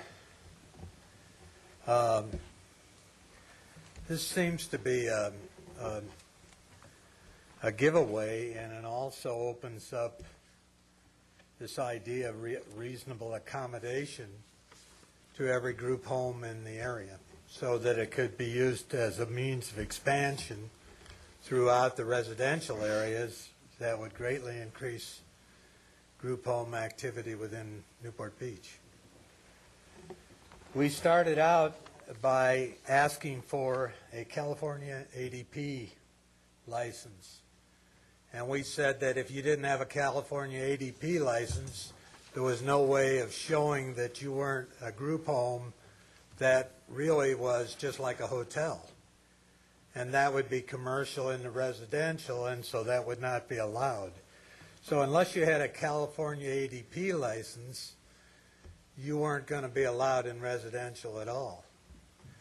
Next, we said that California ADP license had to show that you were less than 6 to be in either R1 or R2. Okay, now we're not. You're saying reasonable accommodation says he doesn't even have to have a California ADP license. This guy may be operating a boarding house, and he calls it something else, and he basically can put 12 to 14 people on 2 sides of a duplex and put another 6 in the other one. So, I mean, and that's allowed. And he wanted 20, remember. So you had 40 there. This is a pretty damn big house when we look at it that way. The next thing that I'd point out is that the mix of less than 6 and his greater than 6 makes this an integral home. And an integral home is not allowed in residential. So we're taking that concept out as well. This just doesn't seem to fit at all with what we've been talking about in the city. I don't understand how it ever got this far. Next thing I would point out is that this property is sort of a mixed up kind of property. It started out as a address on Clay, and it moved to an address on Orange, and when it did that, there was only one home on it.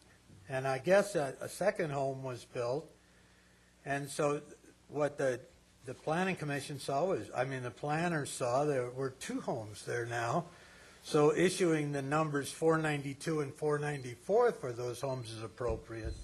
Can I would you, like wrap it up, about Dick? another 3 or 4 minutes. I think it's important, to be No, honest. you're not going to get another 3 or 4 minutes, so can you just wrap it up, please? Okay, so what I'm saying is we're now down to 492 and 492 and a half to make the thing legal, because there wasn't enough room between the houses. So this was obviously built with some in mind of making this a group home. And this was not originally a residence. So now we've created a very large residence and a precedent for doing this other places. This should be turned down. This is not, Thank you, Dick. doesn't make sense. Okay. Any other speakers?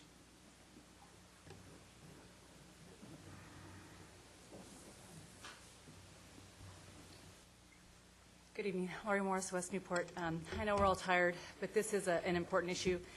And I have some questions. I don't really have a statement, except a little bit at the end, but I do have questions that maybe we could write down and you can answer them later or whatever. The first is the background on the front page of the staff report says, I have a problem with that. It says, sober living home in 3 adjacent dwellings, when in actuality it's one of them is a treatment center. It's a detox treatment center that they are trying to get a license for. The other 2 are considered sober living, so that actually isn't accurate. So the 2 of those are cooperative living, so they have totally different definitions, okay? Now, while that's happening, you have a treatment center and you have 2 sober living centers, and they're all commingling in the back. There's like one huge piece of concrete back there. So ADP license says you have to be, a standalone, 6 and under, and what's going to happen is you're going to be commingling all of these people. Who's to say that this guy isn't going to be treating, detoxing all 30 of these people, not just, the 6. There's 24 other people that are going to be there waiting, that are commingling with each other. So that's a question. How do we, control that? In the conditional of approval, the project-specific conditions, the financial viability, I don't think, he's going to give a statement. I don't think it's up to the city to have to make sure this guy makes money. He overbuilt the property. He created the problem for himself, and I don't think it's our responsibility to look at his financials and go, gee, yeah, you guys overbuilt. Let's make sure you make your money off of this. And the only way he really does make money is off treatment, not off sober living, treatment. That's how he gets the $30,000 per patient per month. So that, I think, is a question that needs to be asked. It's, why are we making sure he makes money? The standard conditions on page 28, number 6, for assembly. It says, all right, it takes time. Assembly uses. If 2 dwellings are sober living and 1 is detox, you can't differentiate between the 2. How are we going to do that? Number 11, page 28, transportation. Detox is allowed vans. You can van them to wherever they need to go. You have in here, no transportation services are provided by the facility operator. There's no way for him to treat them if he can't take them places. So you're going to be looking at vans at this huge facility. So that's number 11, transportation. Number 16, building and zoning codes. Several places in the fire department, his thing, it talks about R6 occupancy. This is considered R2, single-family dwellings. That's what he wants to be considered, single-family dwellings. That's what he's asking for. I hope you'll give me some time. I just got some questions. How many more do you have? Just like 4 more. And I won't do my statement. I just want to get very those quickly, in. please. Okay. Where did I end off? The zone. It says R6. Are we not then creating an R6 zone? Can we just, if you can answer that one for me? Okay. And then the facility nuisances. It's supposed to be a nice building. Keep it up, looking good. He has a lot of structural damage in the front where a car went through there last year. That was never fixed. We went by it tonight. There's still a big cave-in the front on the 2nd story. So he obviously isn't taking care of that. So I don't consider him to be a good operator as far as that's concerned. And then on the location on the property, in the fire marshal's report, it says it's 4 feet from the property line instead of the required 5, and that deficiency is handled by the sprinklers. I don't know how that got finalized by the building, in the beginning, the building code, how he got that passed and finalized. But in case of a fire, that's going to become a huge issue for the city. It's going to be a huge liability for the city. I think we're taking on something that this guy will not pay for. We're the deep pockets, not him. He knows how to hide assets. He's already done that. So I think we're opening ourselves up as a city to a huge liability. Same with the stairways. That's also in the fire marshal's thing. It's to verify that there's 30-inch staircase. We don't know that to be the case yet, but it's occupied. The whole building is occupied at this point. How did that get past the fire marshal from the time it was built? I think we've had a problem since the time it was constructed. So someone trying to get down a narrow staircase during a fire or a whatever, earthquake. There's also the storage issue. There's supposed to be a 1-hour burn panel there that's going to be put in. There's people occupying that right now, and I think that's a huge liability for the city, even at this point, that you got people in there. I'm sorry, I have one last, and the exit deficit. That there's, if there's a fire, that one side, I think it's 492.5, has one exit. We as a city, right now, we're a sitting duck for a lawsuit from anybody inside that property. It is occupied. He does occupy without consent or conditions or, any permits. So I don't trust that he will actually do what he says he's going to do. So if we could, that exit be a point also. Okay, thank you. Okay, thanks. Staff will answer those when we close the public testimony.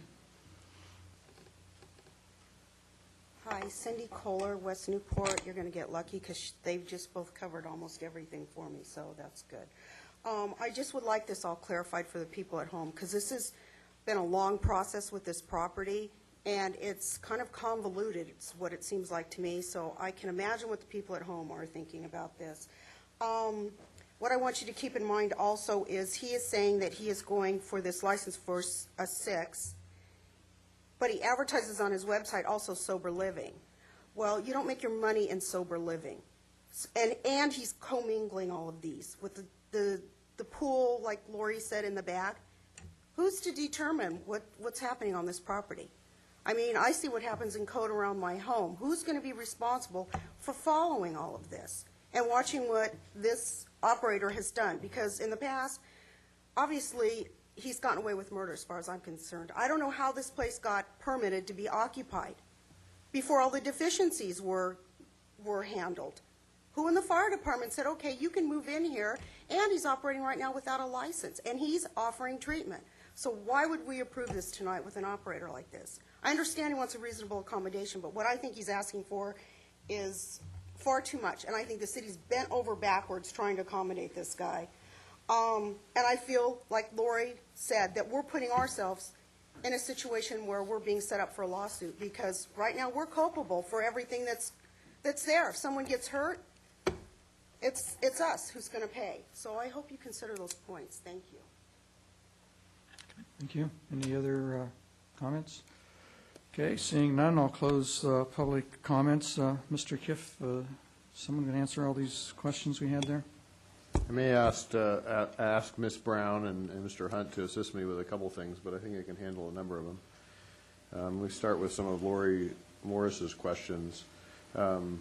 She had a comment about the background itself and how we discussed that this is a sober living home and 3 adjacent dwellings. They do not have a license for the 3309 Clay Street. They say that they've sought that license. So they are officially in the state's eyes providing sober living. They're not allowed to provide treatment there. So Lori and Cindy both brought up the question of, well, what happens if the people at 3309 Clay are receiving treatment and they mingle with the people at the Orange home or homes? And when we talk with ADP about this, ADP says they don't care, provided that the people who are the 6 people in treatment sign waivers saying they don't mind if other people interact with them and know that they're in a licensed treatment home. So there is a waiver provision that ADP typically requires. I don't know how well they enforce it, but they can indeed mingle. That's, in effect, what Sober Living by the Sea does, and Sober Living by the Sea, as I understand it, does attain those waivers. Lori asked a question about financial viability That's something that the hearing officer and the administrative services director will determine within the context of the reasonable accommodation request. I don't have a better answer to that because it's set up to the hearing officer will analyze that. Dave, Yes. I think the point there is that we're not justifying their financial capacity. We're just making a determination as to whether they have a financial need for reasonable accommodation. That's correct. We're not justifying anything. We're just making a determination here. Is that correct? That's David? correct. That's correct, Councilmember Hand. It's in fact a limitation, not a guarantee. They can't get a reasonable accommodation unless they demonstrate necessity for the purposes of providing housing for the disabled. And so they're making a claim of financial necessity in order to have a 12-person facility in order to make it so they can provide any housing for the disabled. They have the burden to establish that. They need to come forward and convince the hearing officer that that's the case before that they can actually move forward with the reasonable accommodation granted by the council. So it's a limitation. We're not guaranteeing them a profit. It's a limitation on whether or not they can do it. A couple more. Just to be clear, that financial necessity comes out of the case law. There are multiple federal cases that deal with the issue of financial necessity. While they don't articulate what the percentage of profit needs to be or give you any specific hardcore numbers that we can sort of take to the bank, they articulate that it's an appropriate condition to set prior to granting a reasonable accommodation. So we'll leave it in the hands of our hearing officer to make the determination of whether or not Pacific Shores has established financial necessity. Then Lori brought up, or Ms. Morris brought up a couple of other issues involving the conditions that are attached as Exhibit 1. These are conditions of approval that Pacific Shores has not yet agreed to. They would have to comply with these if they agreed to, if the reasonable accommodation was granted, the grant is conditioned upon these conditions of approval. One of them is transportation, that they couldn't provide transportation services by themselves. That doesn't mean that, remember, the 6 on 3309 could receive treatment right there. Let me do a quick sidebar. ADP's treatment regimen does not always involve detox. There are 4 other things you could do besides detox, and we'll certainly know what they intend to provide if they seek a license, because the license says what types of treatment they could provide on site. In fact, many of the providers in Newport don't provide detox. They provide the next 28 days after detox types of services. Lori also brought up the facility nuisances. That's the same thing about the cave-in out front. They would indeed have to fix it. They have to fix that anyway. A couple other things about the fire marshal's report. And I think both Ms. Morris and Ms. Kohler brought this up. Well, how did this get occupied under the fire marshal's watch? Well, it doesn't quite work that way. The fire marshal issues a fire clearance based on an ADP inspection, an ADP license request. This is a sober living home. It didn't have ADP licensure. So the fire marshal isn't always, doesn't come in on day one to pre-clear it. This is a home that we learned of later that was operating with this occupancy at this level. And it's a better question for the city attorney, I imagine, as to whether or not the fire marshal can go back in after a facility is operating and restrict its use. I believe the fire marshal has the authority when we learn that an occupancy has actually been changed to go forward and check it to make sure it's actually meeting its requirements under the building code. But what's happened here, there are 2 things going on in response to the concerns by the testimony, which I appreciate. One is that you are requiring them to comply with the building code, and that's the nature of your condition. They may not have occupancy that's inconsistent with the safety guidelines of the building code. That's why the fire marshal went out there. That's why you have the second report. They've cooperated in the inspection of the fire marshal so that the conditions for, well, the occupancy can be set pursuant to the building code, and if they wish to increase it, this council is capping the occupancy and not in excess of 12, but they can only get to 12 if they comply with all fire code responsibilities. and that's what the fire marshal has detailed. And I appreciate Ms. Morris and Ms. Kohler's concerns about city liability. Let me assure them and the public as well as the council, the city is not liable for people's choices to how to use their own property, and we're not liable for either inspecting or failing to inspect or permitting or failing to permit a use. The city has no liability. How that property ultimately is run for the benefit of those particular individuals is the responsibility of Pacific Shores. We will do our job, and our fire marshal takes that very seriously for health and safety issues, and that's why he went there for the inspection and detailed for the council the things that need to be done to allow occupancy to get greater than 9. But we don't have liability. We do it for public health and safety reasons, and that's what we're trying to achieve. And finally, Ms. Morris brought up something that I think confuses a lot of us because the terminology is so similar. The zoning is identified as R1, R2, or R1.5. There's also a building classification that has an R in front of it for residential. It has nothing to do with zoning. So while something is treated as a, quote, R6 occupancy, that involves the type of use that occurs in the building from the fire marshal's perspective. Are there more than 6? Are there less than 6? But the zoning is something completely different. It also happens to have an R in front of it, just to be confusing. With that, Mr. Mayor, I think our comments are completed. Okay, thank you. Okay, bring us back to council. Is there any further discussion or motion? Okay. Any further comments? If not, please vote. Motion carries unanimously. Okay, we'll move on to item number 19. That's the Civic Center project update.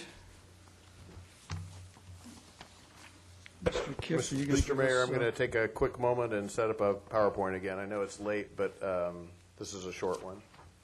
Okay. I just want to emphasize that, just for anyone that's watching this, that this is really an aggregation of a bunch of, I shouldn't say a bunch, but a number of different projects. We're now doing a civic center, but it includes a city hall office building that's built in a portion of the park. We have an emergency operations center. We have a new connection to the library, a library expansion. We have a parking structure. We have a central park parcel. We have a North Park parcel. We have a San Miguel pedestrian bridge. And then also, in order to create a buildable site, we have a lot of excavation to be done here. So it really is a lot of separate projects that are being aggregated into one larger project, which we're calling the Civic Center project.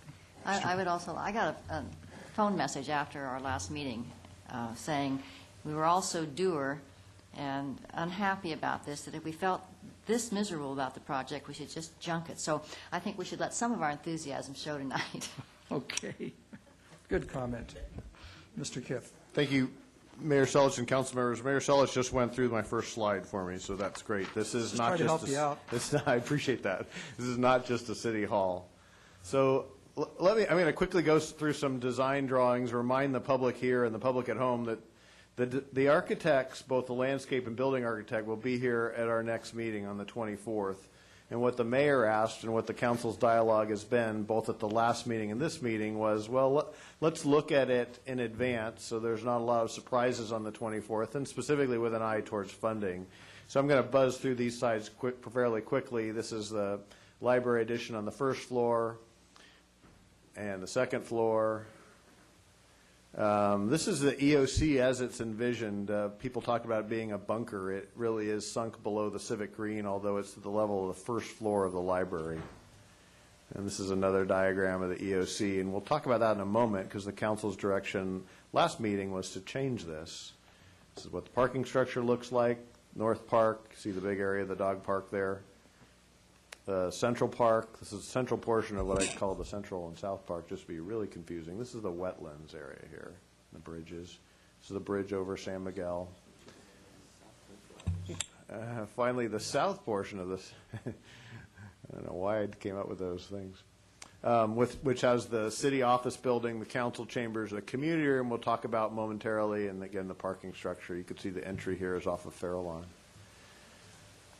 So one of the things that the council heard at study session in light of our library director's other schedule commitments, we talked a little bit about a discussion that involving the community room. And this is the community room that, I'm going to go back one slide, is right here on the screen.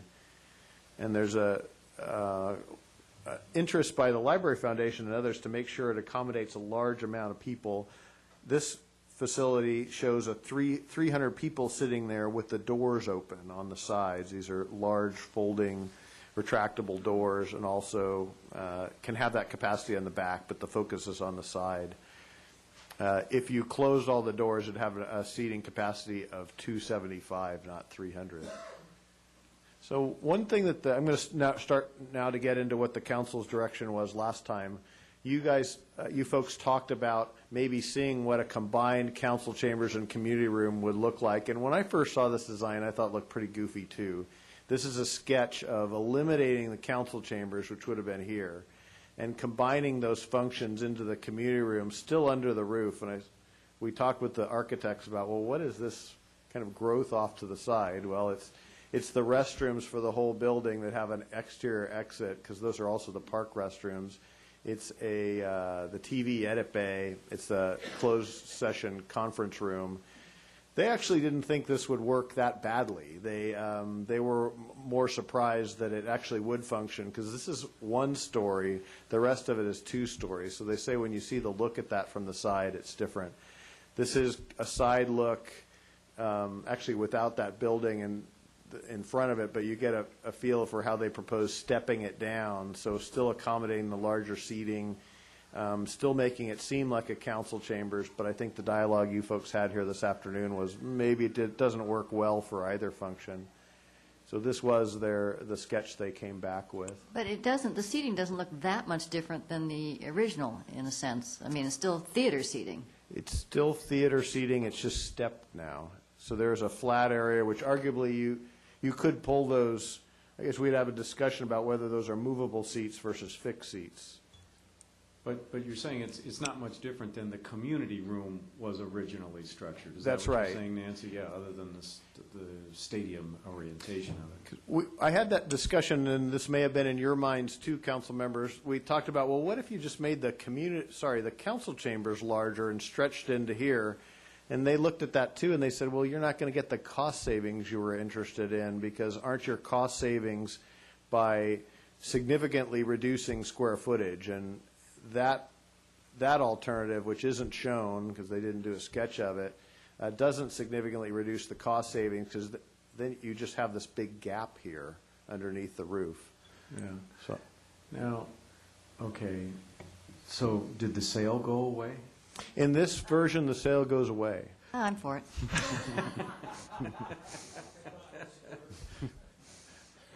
Well, hold that thought unless you have other questions, and we'll go to kind of where we went next. So,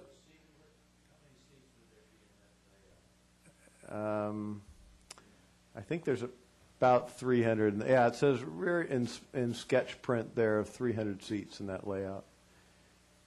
So you would have a similar sized community room, but it would double as a council chambers. And this would save the square footage of the council chambers, which is what, roughly, I'm trying to think back, it's about 4,000 to 5,000 square feet. 150 seats, yes.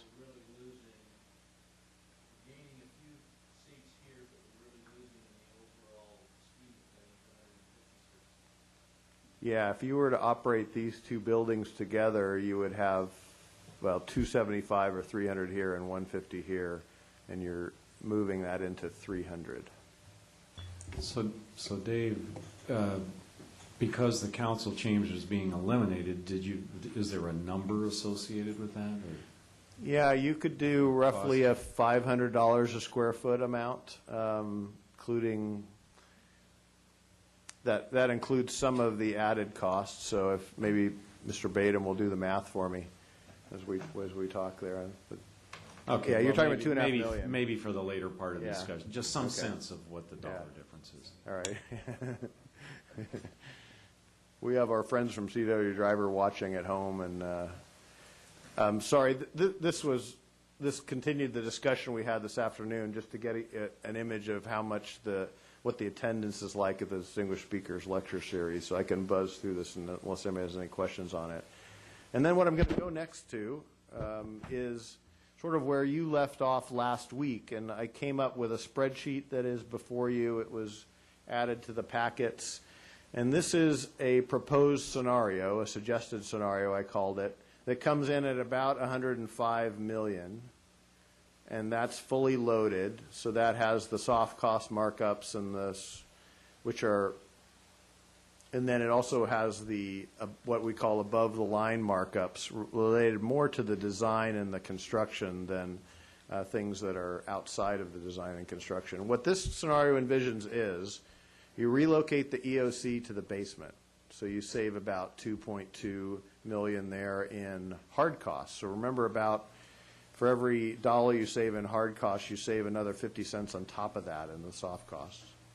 It assumes, secondly, that the building committee works on and approves the 100% of the probable value engineering list and 20% of the possible. And I apologize for being obscure there, but the value engineering list has probably 70 different items on it, from design finishes to asphalt versus colored concrete, things like that. So this assumes taking, again, 100% of kind of the easy ones and 20% of the harder ones.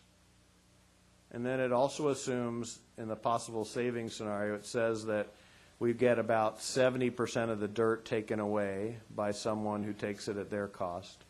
It assumes we have a 10% positive bid environment. And then it assumes we're able to control our contingency such that we only use 20% of the design contingency and 20% of the owner's contingency, and that inflation is at 2% instead of 4%. So that gives you this number of 109. And then the next thing it assumes is that you put the pedestrian bridge in another phase. So you also have savings there of about $2 million multiplied by your hard cost changes, your direct cost changes. And then you end up with, if I'm reading my writing right, about $105 million project. So with that, I'd welcome your comments and other things you might want to see before next time. Okay. If I might suggest that if we have any questions as staff, we ask those and then take public comment and then kind of give some of our thoughts. So is there any further questions from staff? I had some. Okay. Dave, I'm not sure we did quite leave off where we left off last time with this chart, because last time we also talked about a low lead silver target, and that had a $2.8 million benefit to it. Is that somehow incorporated in this chart? That's a good comment, Mr. Henn. Yes, it's incorporated in number 2 here. Some of the possible VE, and indeed one big item on the probable VE is the photovoltaics, and so this amount includes going to the low lead silver level. All right.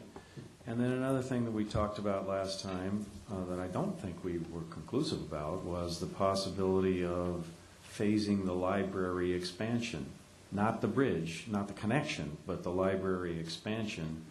And that was almost a $2.7 million difference. I thought, did we go, I thought that there was, or maybe I just was saying myself, oh no, we shouldn't do that. It should all be done at one time. But I thought that was the sense of the council, but maybe it was just the sense of me. My recollection, it was clear sense of council that the connection should not be phased, but that there was discussion about phasing the expansion on the basis that an Oasis-style private fundraising campaign could be generated at some point, in effect, to pay for that rather than the city paying for it. But maybe I'm wrong, so I don't know. I think maybe perhaps it was just left ambiguous. And so. I think you're right, but the phasing part was not part of that. It was that we needed to have the Library Foundation involved in a fundraising part, but not that we necessarily phased that to build it at a later time.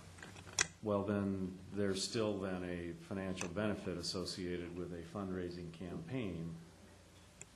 I don't know what that number should be, but the cost of the expansion was shown at $2,675,000 last time. Councilmember Henn, you bring up a secondary point that PWP, if they were here, would remind us that they believe a lot of the park features are also opportunities for private donations, and they've encouraged us to look rather aggressively at that. I think that's something that could and should roll out after the first of the year to look at those opportunities, if not sooner. Well, I think one of the things that we talked about, Councilman Hammond, in terms of phasing, and I'm not sure you have to show it on the chart that Dave put together here, is that we're going to put these construction documents out to bid in a manner that all of the major components that we identified could possibly be phased in one form or another, depending on what kind of a bidding environment and other cost savings that we achieve here. Right. So just because it isn't shown here doesn't mean that it's eliminated as a phasing possibility in one form or another. I understand that, but just like sometimes you lose track of things, one version to the next, I'm just suggesting that we want to keep these things sort of front and center here as we're going to different iterations, and so I just don't want to lose track of them as we go along. And here's where this is what drives me in that direction. We had the Finance Committee meeting this morning, or yesterday afternoon, and it became clear from that meeting that we really, $105 million is sort of the limiter, if you will. We can't be above that on this project right now and still expect to have capacity to execute against the other things in the facilities replacement plan, Phase 1, Marina Park, Sunset Ridge Park, fire station, et cetera. And the way your suggested 105 proposal here, Dave, is really, we can't have a single slip up. The dirt's got to, somebody's got to buy the dirt from us. We can't have any surprises in general conditions. We can't, have any design scope changes. It really depends heavily on the building committee's ability to control the contingencies in this, to not pop over the 20% utilization that's assumed here. And so we really do need to think in terms of a very tight mechanism of continuous review and approval by the building committee, I think, to make sure we don't lose control of those contingencies. And so my point is this. I think we should really be shooting for a $100 million number as we're starting down the road here to allow for something that's going to go wrong, that we're going to get a nasty surprise along the way. And if we're going to have some feeling of comfort, we can wind up at not more than 105. So none of this, other than if we had a scope change like the EOC, none of this has to be decided tonight. I agree with that. But I just want to keep it all in a continuum in front of us as we're going forward, and suggest to my fellow council members that a $100 million target is really probably a better target to use, for now at least, than 105. Okay, good comments. And to the point of the letter you got, Nancy, I'm really happy about that. Okay, any other questions or comments? Okay, I'll open it up for public comment. Anybody wants to address the council, come forward.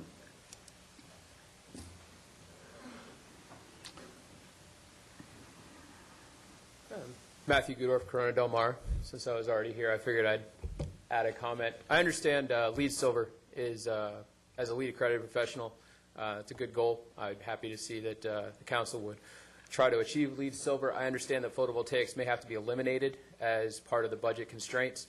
I would encourage you to look at a power purchase agreement as a possibility for getting solar photovoltaics installed on the new building. Power purchase agreement, if you do it at this time, really lets you get all of your roof standoffs and everything in under the roof warranty that you'll obviously get. If you go back and try to do photovoltaics in the future, obviously roof penetrations become a big issue. So this is kind of my background, but power purchase agreement would probably be an excellent way to go. There's no capital cost, so that's huge in the construction project. You're going to bid it out. You're going to ask for a kilowatt hour cost and an escalator or some other basically multiplier. So it's a good way to get photovoltaics on the building without having to bear that upfront capital cost, especially when you're trying to stay at the $100 million range. Thank you. Thank you.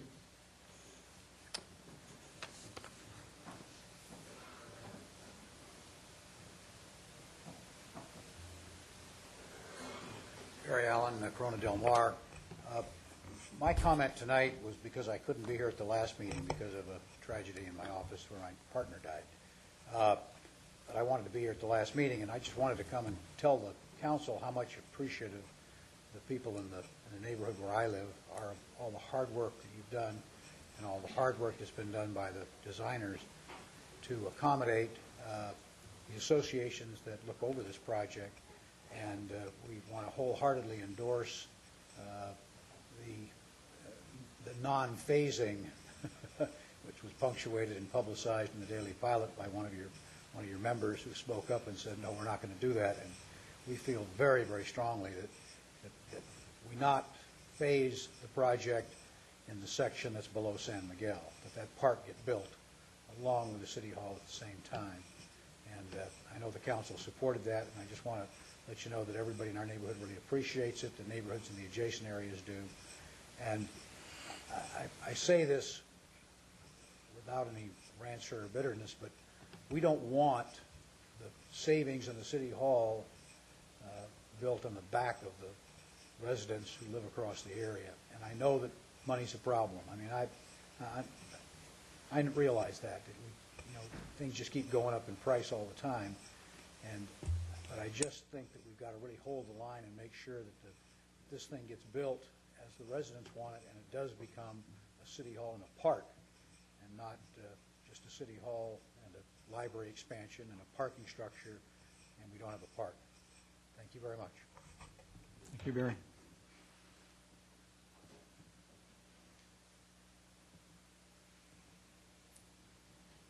Karen Tringali, Corona Del Mar. I want to just spend a couple minutes tonight on the EOC component. After the last study session, we raised some questions about if we moved changed the scope of the EOC and moved it to the basement, whether or not that would jeopardize some FEMA construction funds that the city might be eligible for. And the staff is currently looking into that so that we make sure we understand the net impact of moving the EOC from its current design into the basement. I think the other thing that we need to clearly understand, in addition to potential FEMA construction grants being made available to us, is really the whole issue of, regardless of what fails in a disaster, and I think for Newport Beach everybody agrees, especially in this area of Newport Beach, it would be an earthquake issue, that if all else fails and buildings crumble, the EOC cannot be jeopardized from a structural perspective, because that is going to be the lifeline for our city leadership to run basically city continuity and recovery operations. So I'm not sure it's clear at this point, if we move the EOC into the basement, what we might be giving up from a structural integrity perspective, and I just want to make sure that we get that and the funding clarified before there's a vote.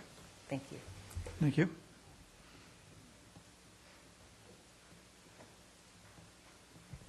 Thank you. Debbie Stevens, Corona Del Mar. Overall, I just wanted to make a quick comment and say that pretty happy with the way the phasing looks right now.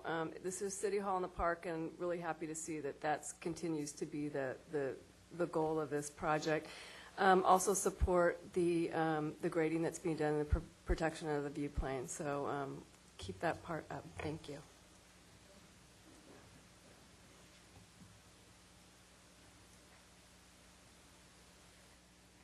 Good evening, Mr. Mayor and members of the council. My name is Michelle O'Brien, and I live in Broadmoor 1 and I'm a new member to the Board of Directors.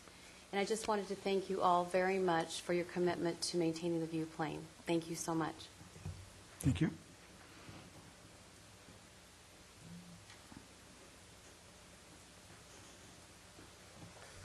Mr. Mayor and Council, I want to thank State your name, please. Gary Standard, Corona Del Mar.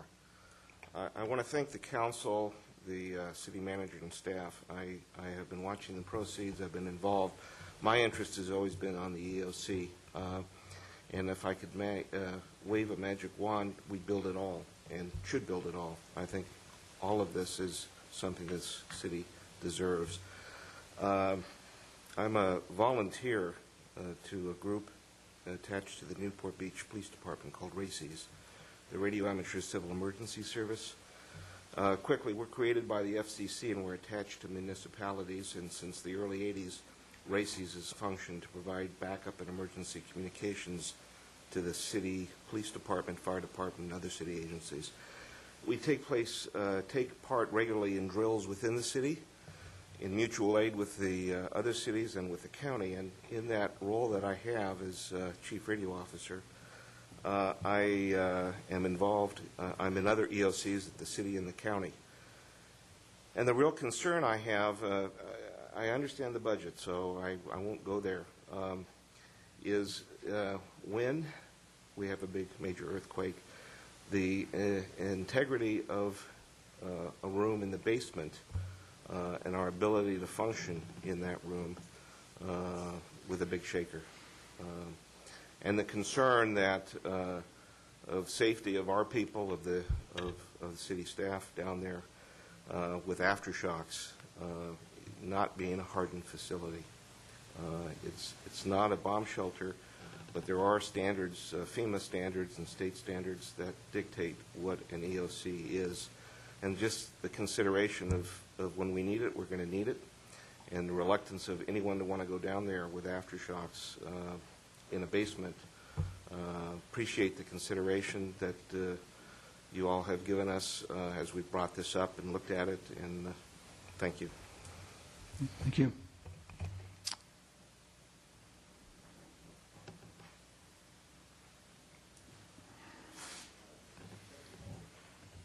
Good evening, Mr. Mayor, members of the City Council. My name is Steve Sandlin, 2049 Port Bristol Circle. And I just have a couple of comments. First of all, I think that the direction that Mr. Kiff outlined tonight is the correct direction to go. This is one of the best bidding climates we've ever found ourselves in the last 20 years, and I would strongly urge you to proceed with all possible haste to get this project out to bid. I think that's one of the ways you're going to really realize some of the cost savings. Secondly is the lead documentation. The certification by the Green Building Council is going to say silver. It's not going to say barely silver or almost gold. It's going to say silver. So I think if we just get silver, I think that's a good achievement. We should also take a look at the lead with respect to what's the payback on the investment of each of the different items, because that way we could identify some that may be more expensive that don't have a 5 or 7 year payback that we may want to postpone or eliminate. We also should look at the bid packaging.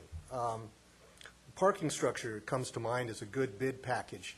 We could look at that as going a design build route. We could keep the design that we have now for aesthetic reasons, but separate that out and bid that out separately as a design build package. And my experience has been is that's been able to save anywhere from 10 to 20% on the cost. And if the cost is $12 million, that's a significant amount of money. And then last, I think on the general conditions, the $6.5 or $6 million that's identified for general conditions is based just upon a percentage. And I think that what you need to do is take a look at building that cost up from what is the cost of the general conditions as you're moving forward in the next phase. I would suggest you take a look at what the general conditions are running on OASIS as a basis of comparison. And again, that might be a way that you could save maybe $500,000 or so in the budget at this point in time. But I really salute the effort that is being done on this, and I think you're definitely going in the right direction. Thank you. Thank you.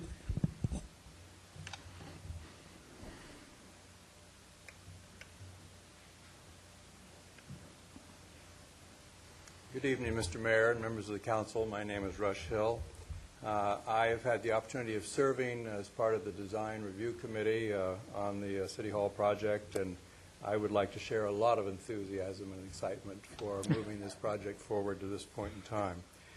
The city needs it, and the city deserves it, and I echo the comment that if we could do it all, we should do it all. I think the importance is retaining the flexibility, and I think that's what you're talking about, Councilman Henn.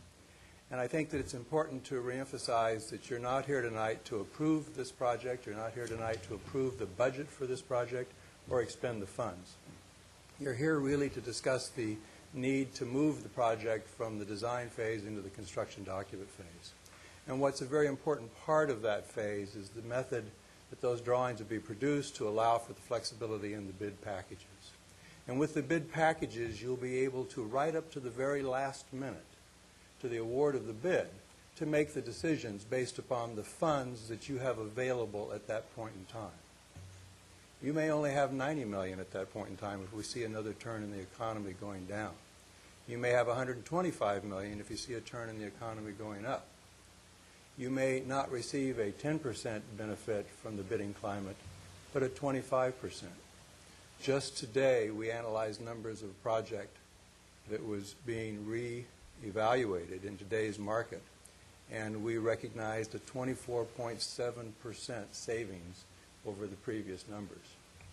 You don't know what it's going to be when you actually go to bid. You want the flexibility to put the project together at that point in time so that matches the numbers, the money, the financing capability that you have at that point in time. And that's really what all of this analysis is about. It's about keeping your knees bent as you go forward. You need to be congratulated for moving the project to this point, and let's keep going. Thank you. Okay, any other comments?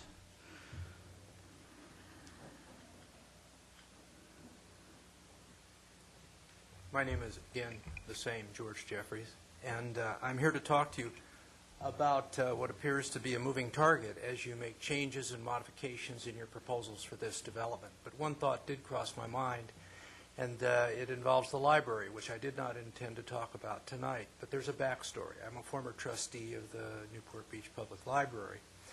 And one of the little-known facts is that there are more library cards issued than there are people, residents of the city of Newport Beach.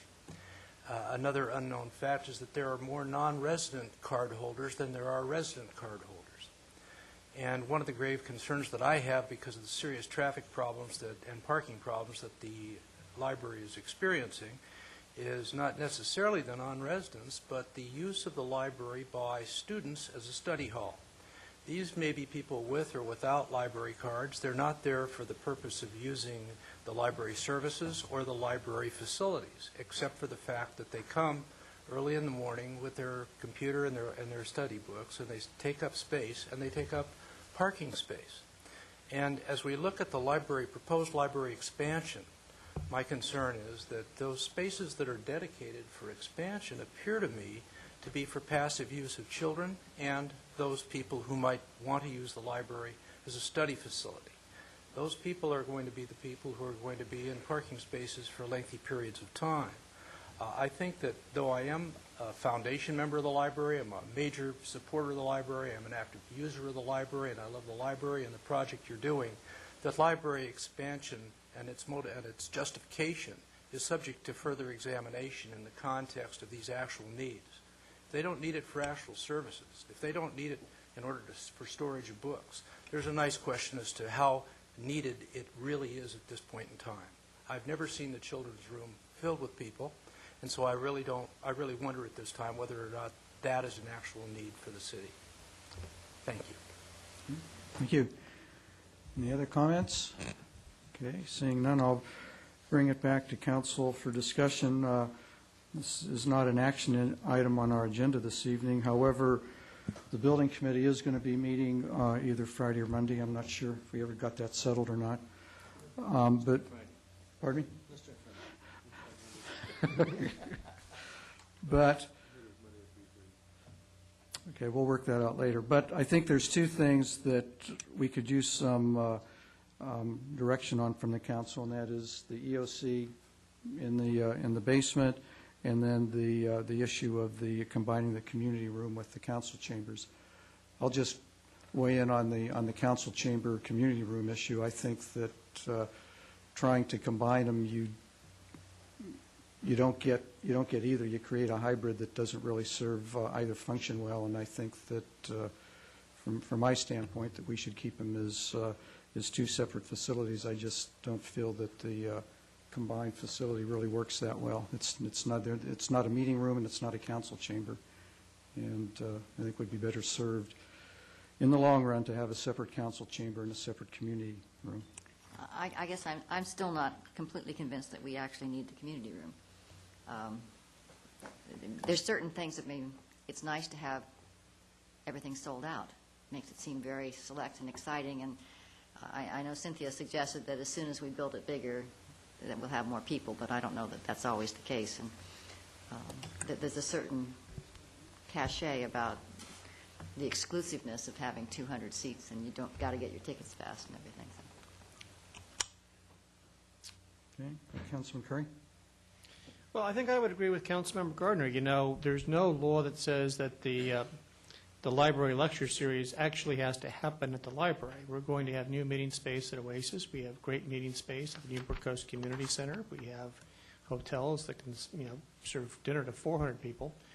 And we have the council chamber and the existing Friends Room. So I don't know that another 200 or 300 person community room is really what we need given the times of the budget constraints. And while I would love to see the EOC built from day one as a hardened, a fully FEMA compliant facility, I think the way it's been proposed here is an appropriate way to address the budget constraints that we have. Okay. Any others? Councilman Henn? Yeah, with regard to the EOC, I would hope by the time we get together on the 24th, you could answer a couple of questions, Dave.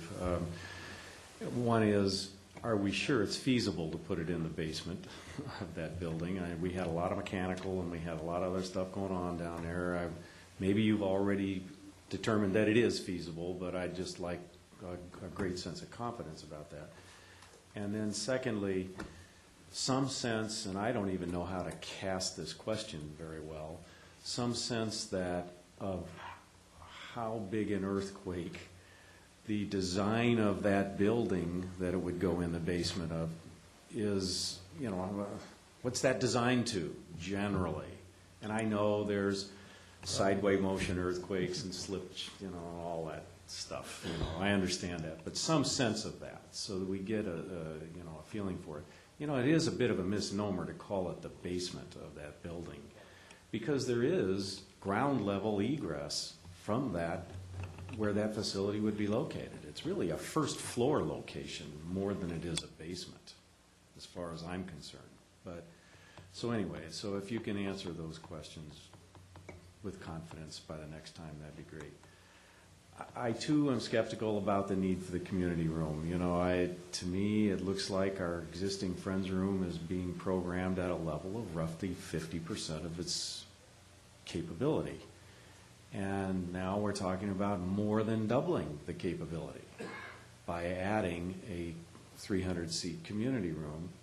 And I've always been skeptical of the argument, if you build it, they will come. I still haven't seen a real view of programming that shows demand for that additional facility, not replacement facility.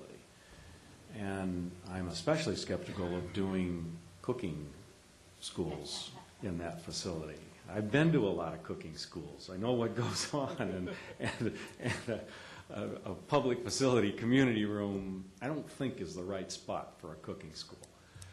And the idea of sort of low-level theatrical productions, that takes equipment, staging, sound, unless you're just going to do theater in a box where you bring in what you need and you do a very low-level presentation. So I'm still not convinced of the programming need for that additional space in addition to the overall demand. So I'm not sure how to articulate that to the building committee, that skepticism at this juncture, but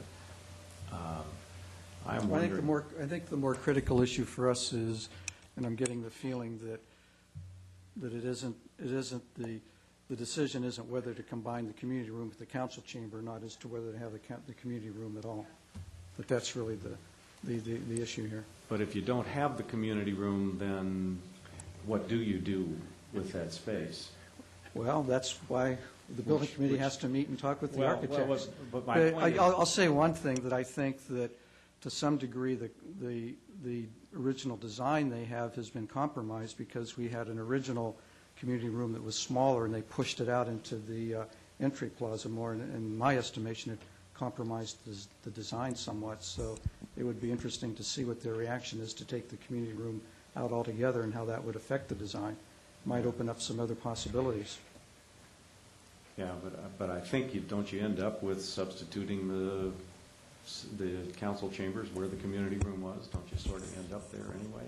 No, I think that becomes more of the open, I don't know. I mean, I would presume that would be more of the open space, the entry into the city hall and things of that nature, rather than moving the council chamber. But I don't know. I mean, those are the questions we need to ask the architects. Okay, any other comments? Yeah, I do on the EOC, and we don't have any public safety here to speak to it, but when we do have these, major incidents, how much is really a command center goes to a designated structure, or, is there more sort of these makeshift compounds that develop? Because I know when they bring in mobile communications, it's, it often doesn't go to a pre-designated structure, but it's like, okay, here's the incident, here's where things are being commanded out of. So how does it really work, I guess? Well, need to participate in one of our drills. I'm sure there's one coming up. But actually, that's a good question, Councilmember Daigle, and I'll tag off Councilmember Haynes' comments, especially for the people in the audience that are interested in the EOC. Councilmember Haynes is exactly right. It is a misnomer to call it a basement. And you'll see this in 2 weeks from now. It really is the same floor as the first floor of the library. And if you look at this area here, this is at that same level. It's the loading dock. So the EOC would be at the same level as the loading dock. It's actually stepped up about 3 or 4 feet. So also, as Mr. Hen was saying, this will be a modern building built to 2009 technologies. It's glass and steel, but on this side, there's a lot less glass in order to minimize heat intake into the building, because that's where the sun would hit it. So this is more a clad outside. So I could envision a significant shaker. Yeah, those are the latest changes, Mr. Webb, actually. You need to see that next time. You could have a significant shaker, and you're not going to have a lot of broken glass or shifting of the building, and that EOC will be fully accessible. Now, you can take that and bank it for what it's worth from a non-expert, but that's certainly a good question. We'll have the architect discuss next time when they're down here on the 24th. And then to Ms. Daigle's comments, during an emergency, we have a number of centers set up. We'll have departmental operations centers, for instance, at our utility yards or at Big Canyon Reservoir. But the main EOC, the main command center, would indeed be here as long as it's functioning. And today we're used to hauling around generators if need be. All this would have its own. This would have the power of the building and a generator set up for the building that would also operate the EOC. But yes, if there was a dramatic enough incident, we would be out in the Civic Green, or we'd be out in this plaza setting up in tents, which is an interesting question with the EOC here. If these buildings are going to come down, they're going to come down on the EOC if it's here or if it's here, if we have that kind of level of shaker. The question is, could that withstand that kind of crunching? And I don't know. So anyway, lots of comment about that. Let me follow up with one thing that you guys are headed towards a smaller community room. As the mayor said, there was a smaller community room in the first plans. Arguably, we could ask the architect to revisit both that design and a design without a community room at all. What you would have to do is somehow, you still have to accommodate these restrooms, because those are the restrooms for the park, they're the restrooms for the council chambers too. So we can have them play with that concept through the building committee. I'd just make one other comment. I thought that Steve Sandlin's remarks about looking at a design-build option on the parking structure are something that we ought to discuss with the architects and CW Driver on, because once you have the conceptual design in place, that does seem to be the type of structure that might lend itself to a design-build process here. Yeah, and retaining walls. Can you explain the design build? Well, So they just, rather than doing all the construction documents ahead of time, you work in tandem and you save a lot of time. Moving ahead, you're designing as you're building. I mean, it's just exactly what it says. Okay, any other comments? Okay, this is receive and file. November the 24th will be the next time we discuss this issue, and we'll have the EIR up for certification. Is that correct? We're on schedule on that? Okay, very good. Next item is item number 20, City Hall Unlimited Off-Site Holiday Closure for December 24th at 12 noon through and including January 1st, 2010. Mr. Kiff. Extremely brief staff report. You've heard this discussion before. We're proposing closing, we'll call them non-essential, but closing City Hall and other functions between Christmas and New Year's. Essential services, police, fire, some in general services and utilities will continue to work during that period. This saves about almost $400,000, but it's mostly in reductions in our leave balances, which is still important. So moved. Okay, is there a second? Any public comment? Seeing none, please vote. Push your buttons there, Councilman Gardner and Webb. Just vote yes. Motion carries. Madam Clerk? Motion for reconsideration, a motion to reconsider the vote on any action taken by the City Council at either this meeting or the previous meeting may be made only by one of the council members who voted with the prevailing side. Okay, any motions for reconsideration? Okay, seeing none, we're going to adjourn our meeting this evening in memory of Jan Vandersloot. We had a remembrance for him earlier this evening, but we wish our condolences to his family. We're adjourned.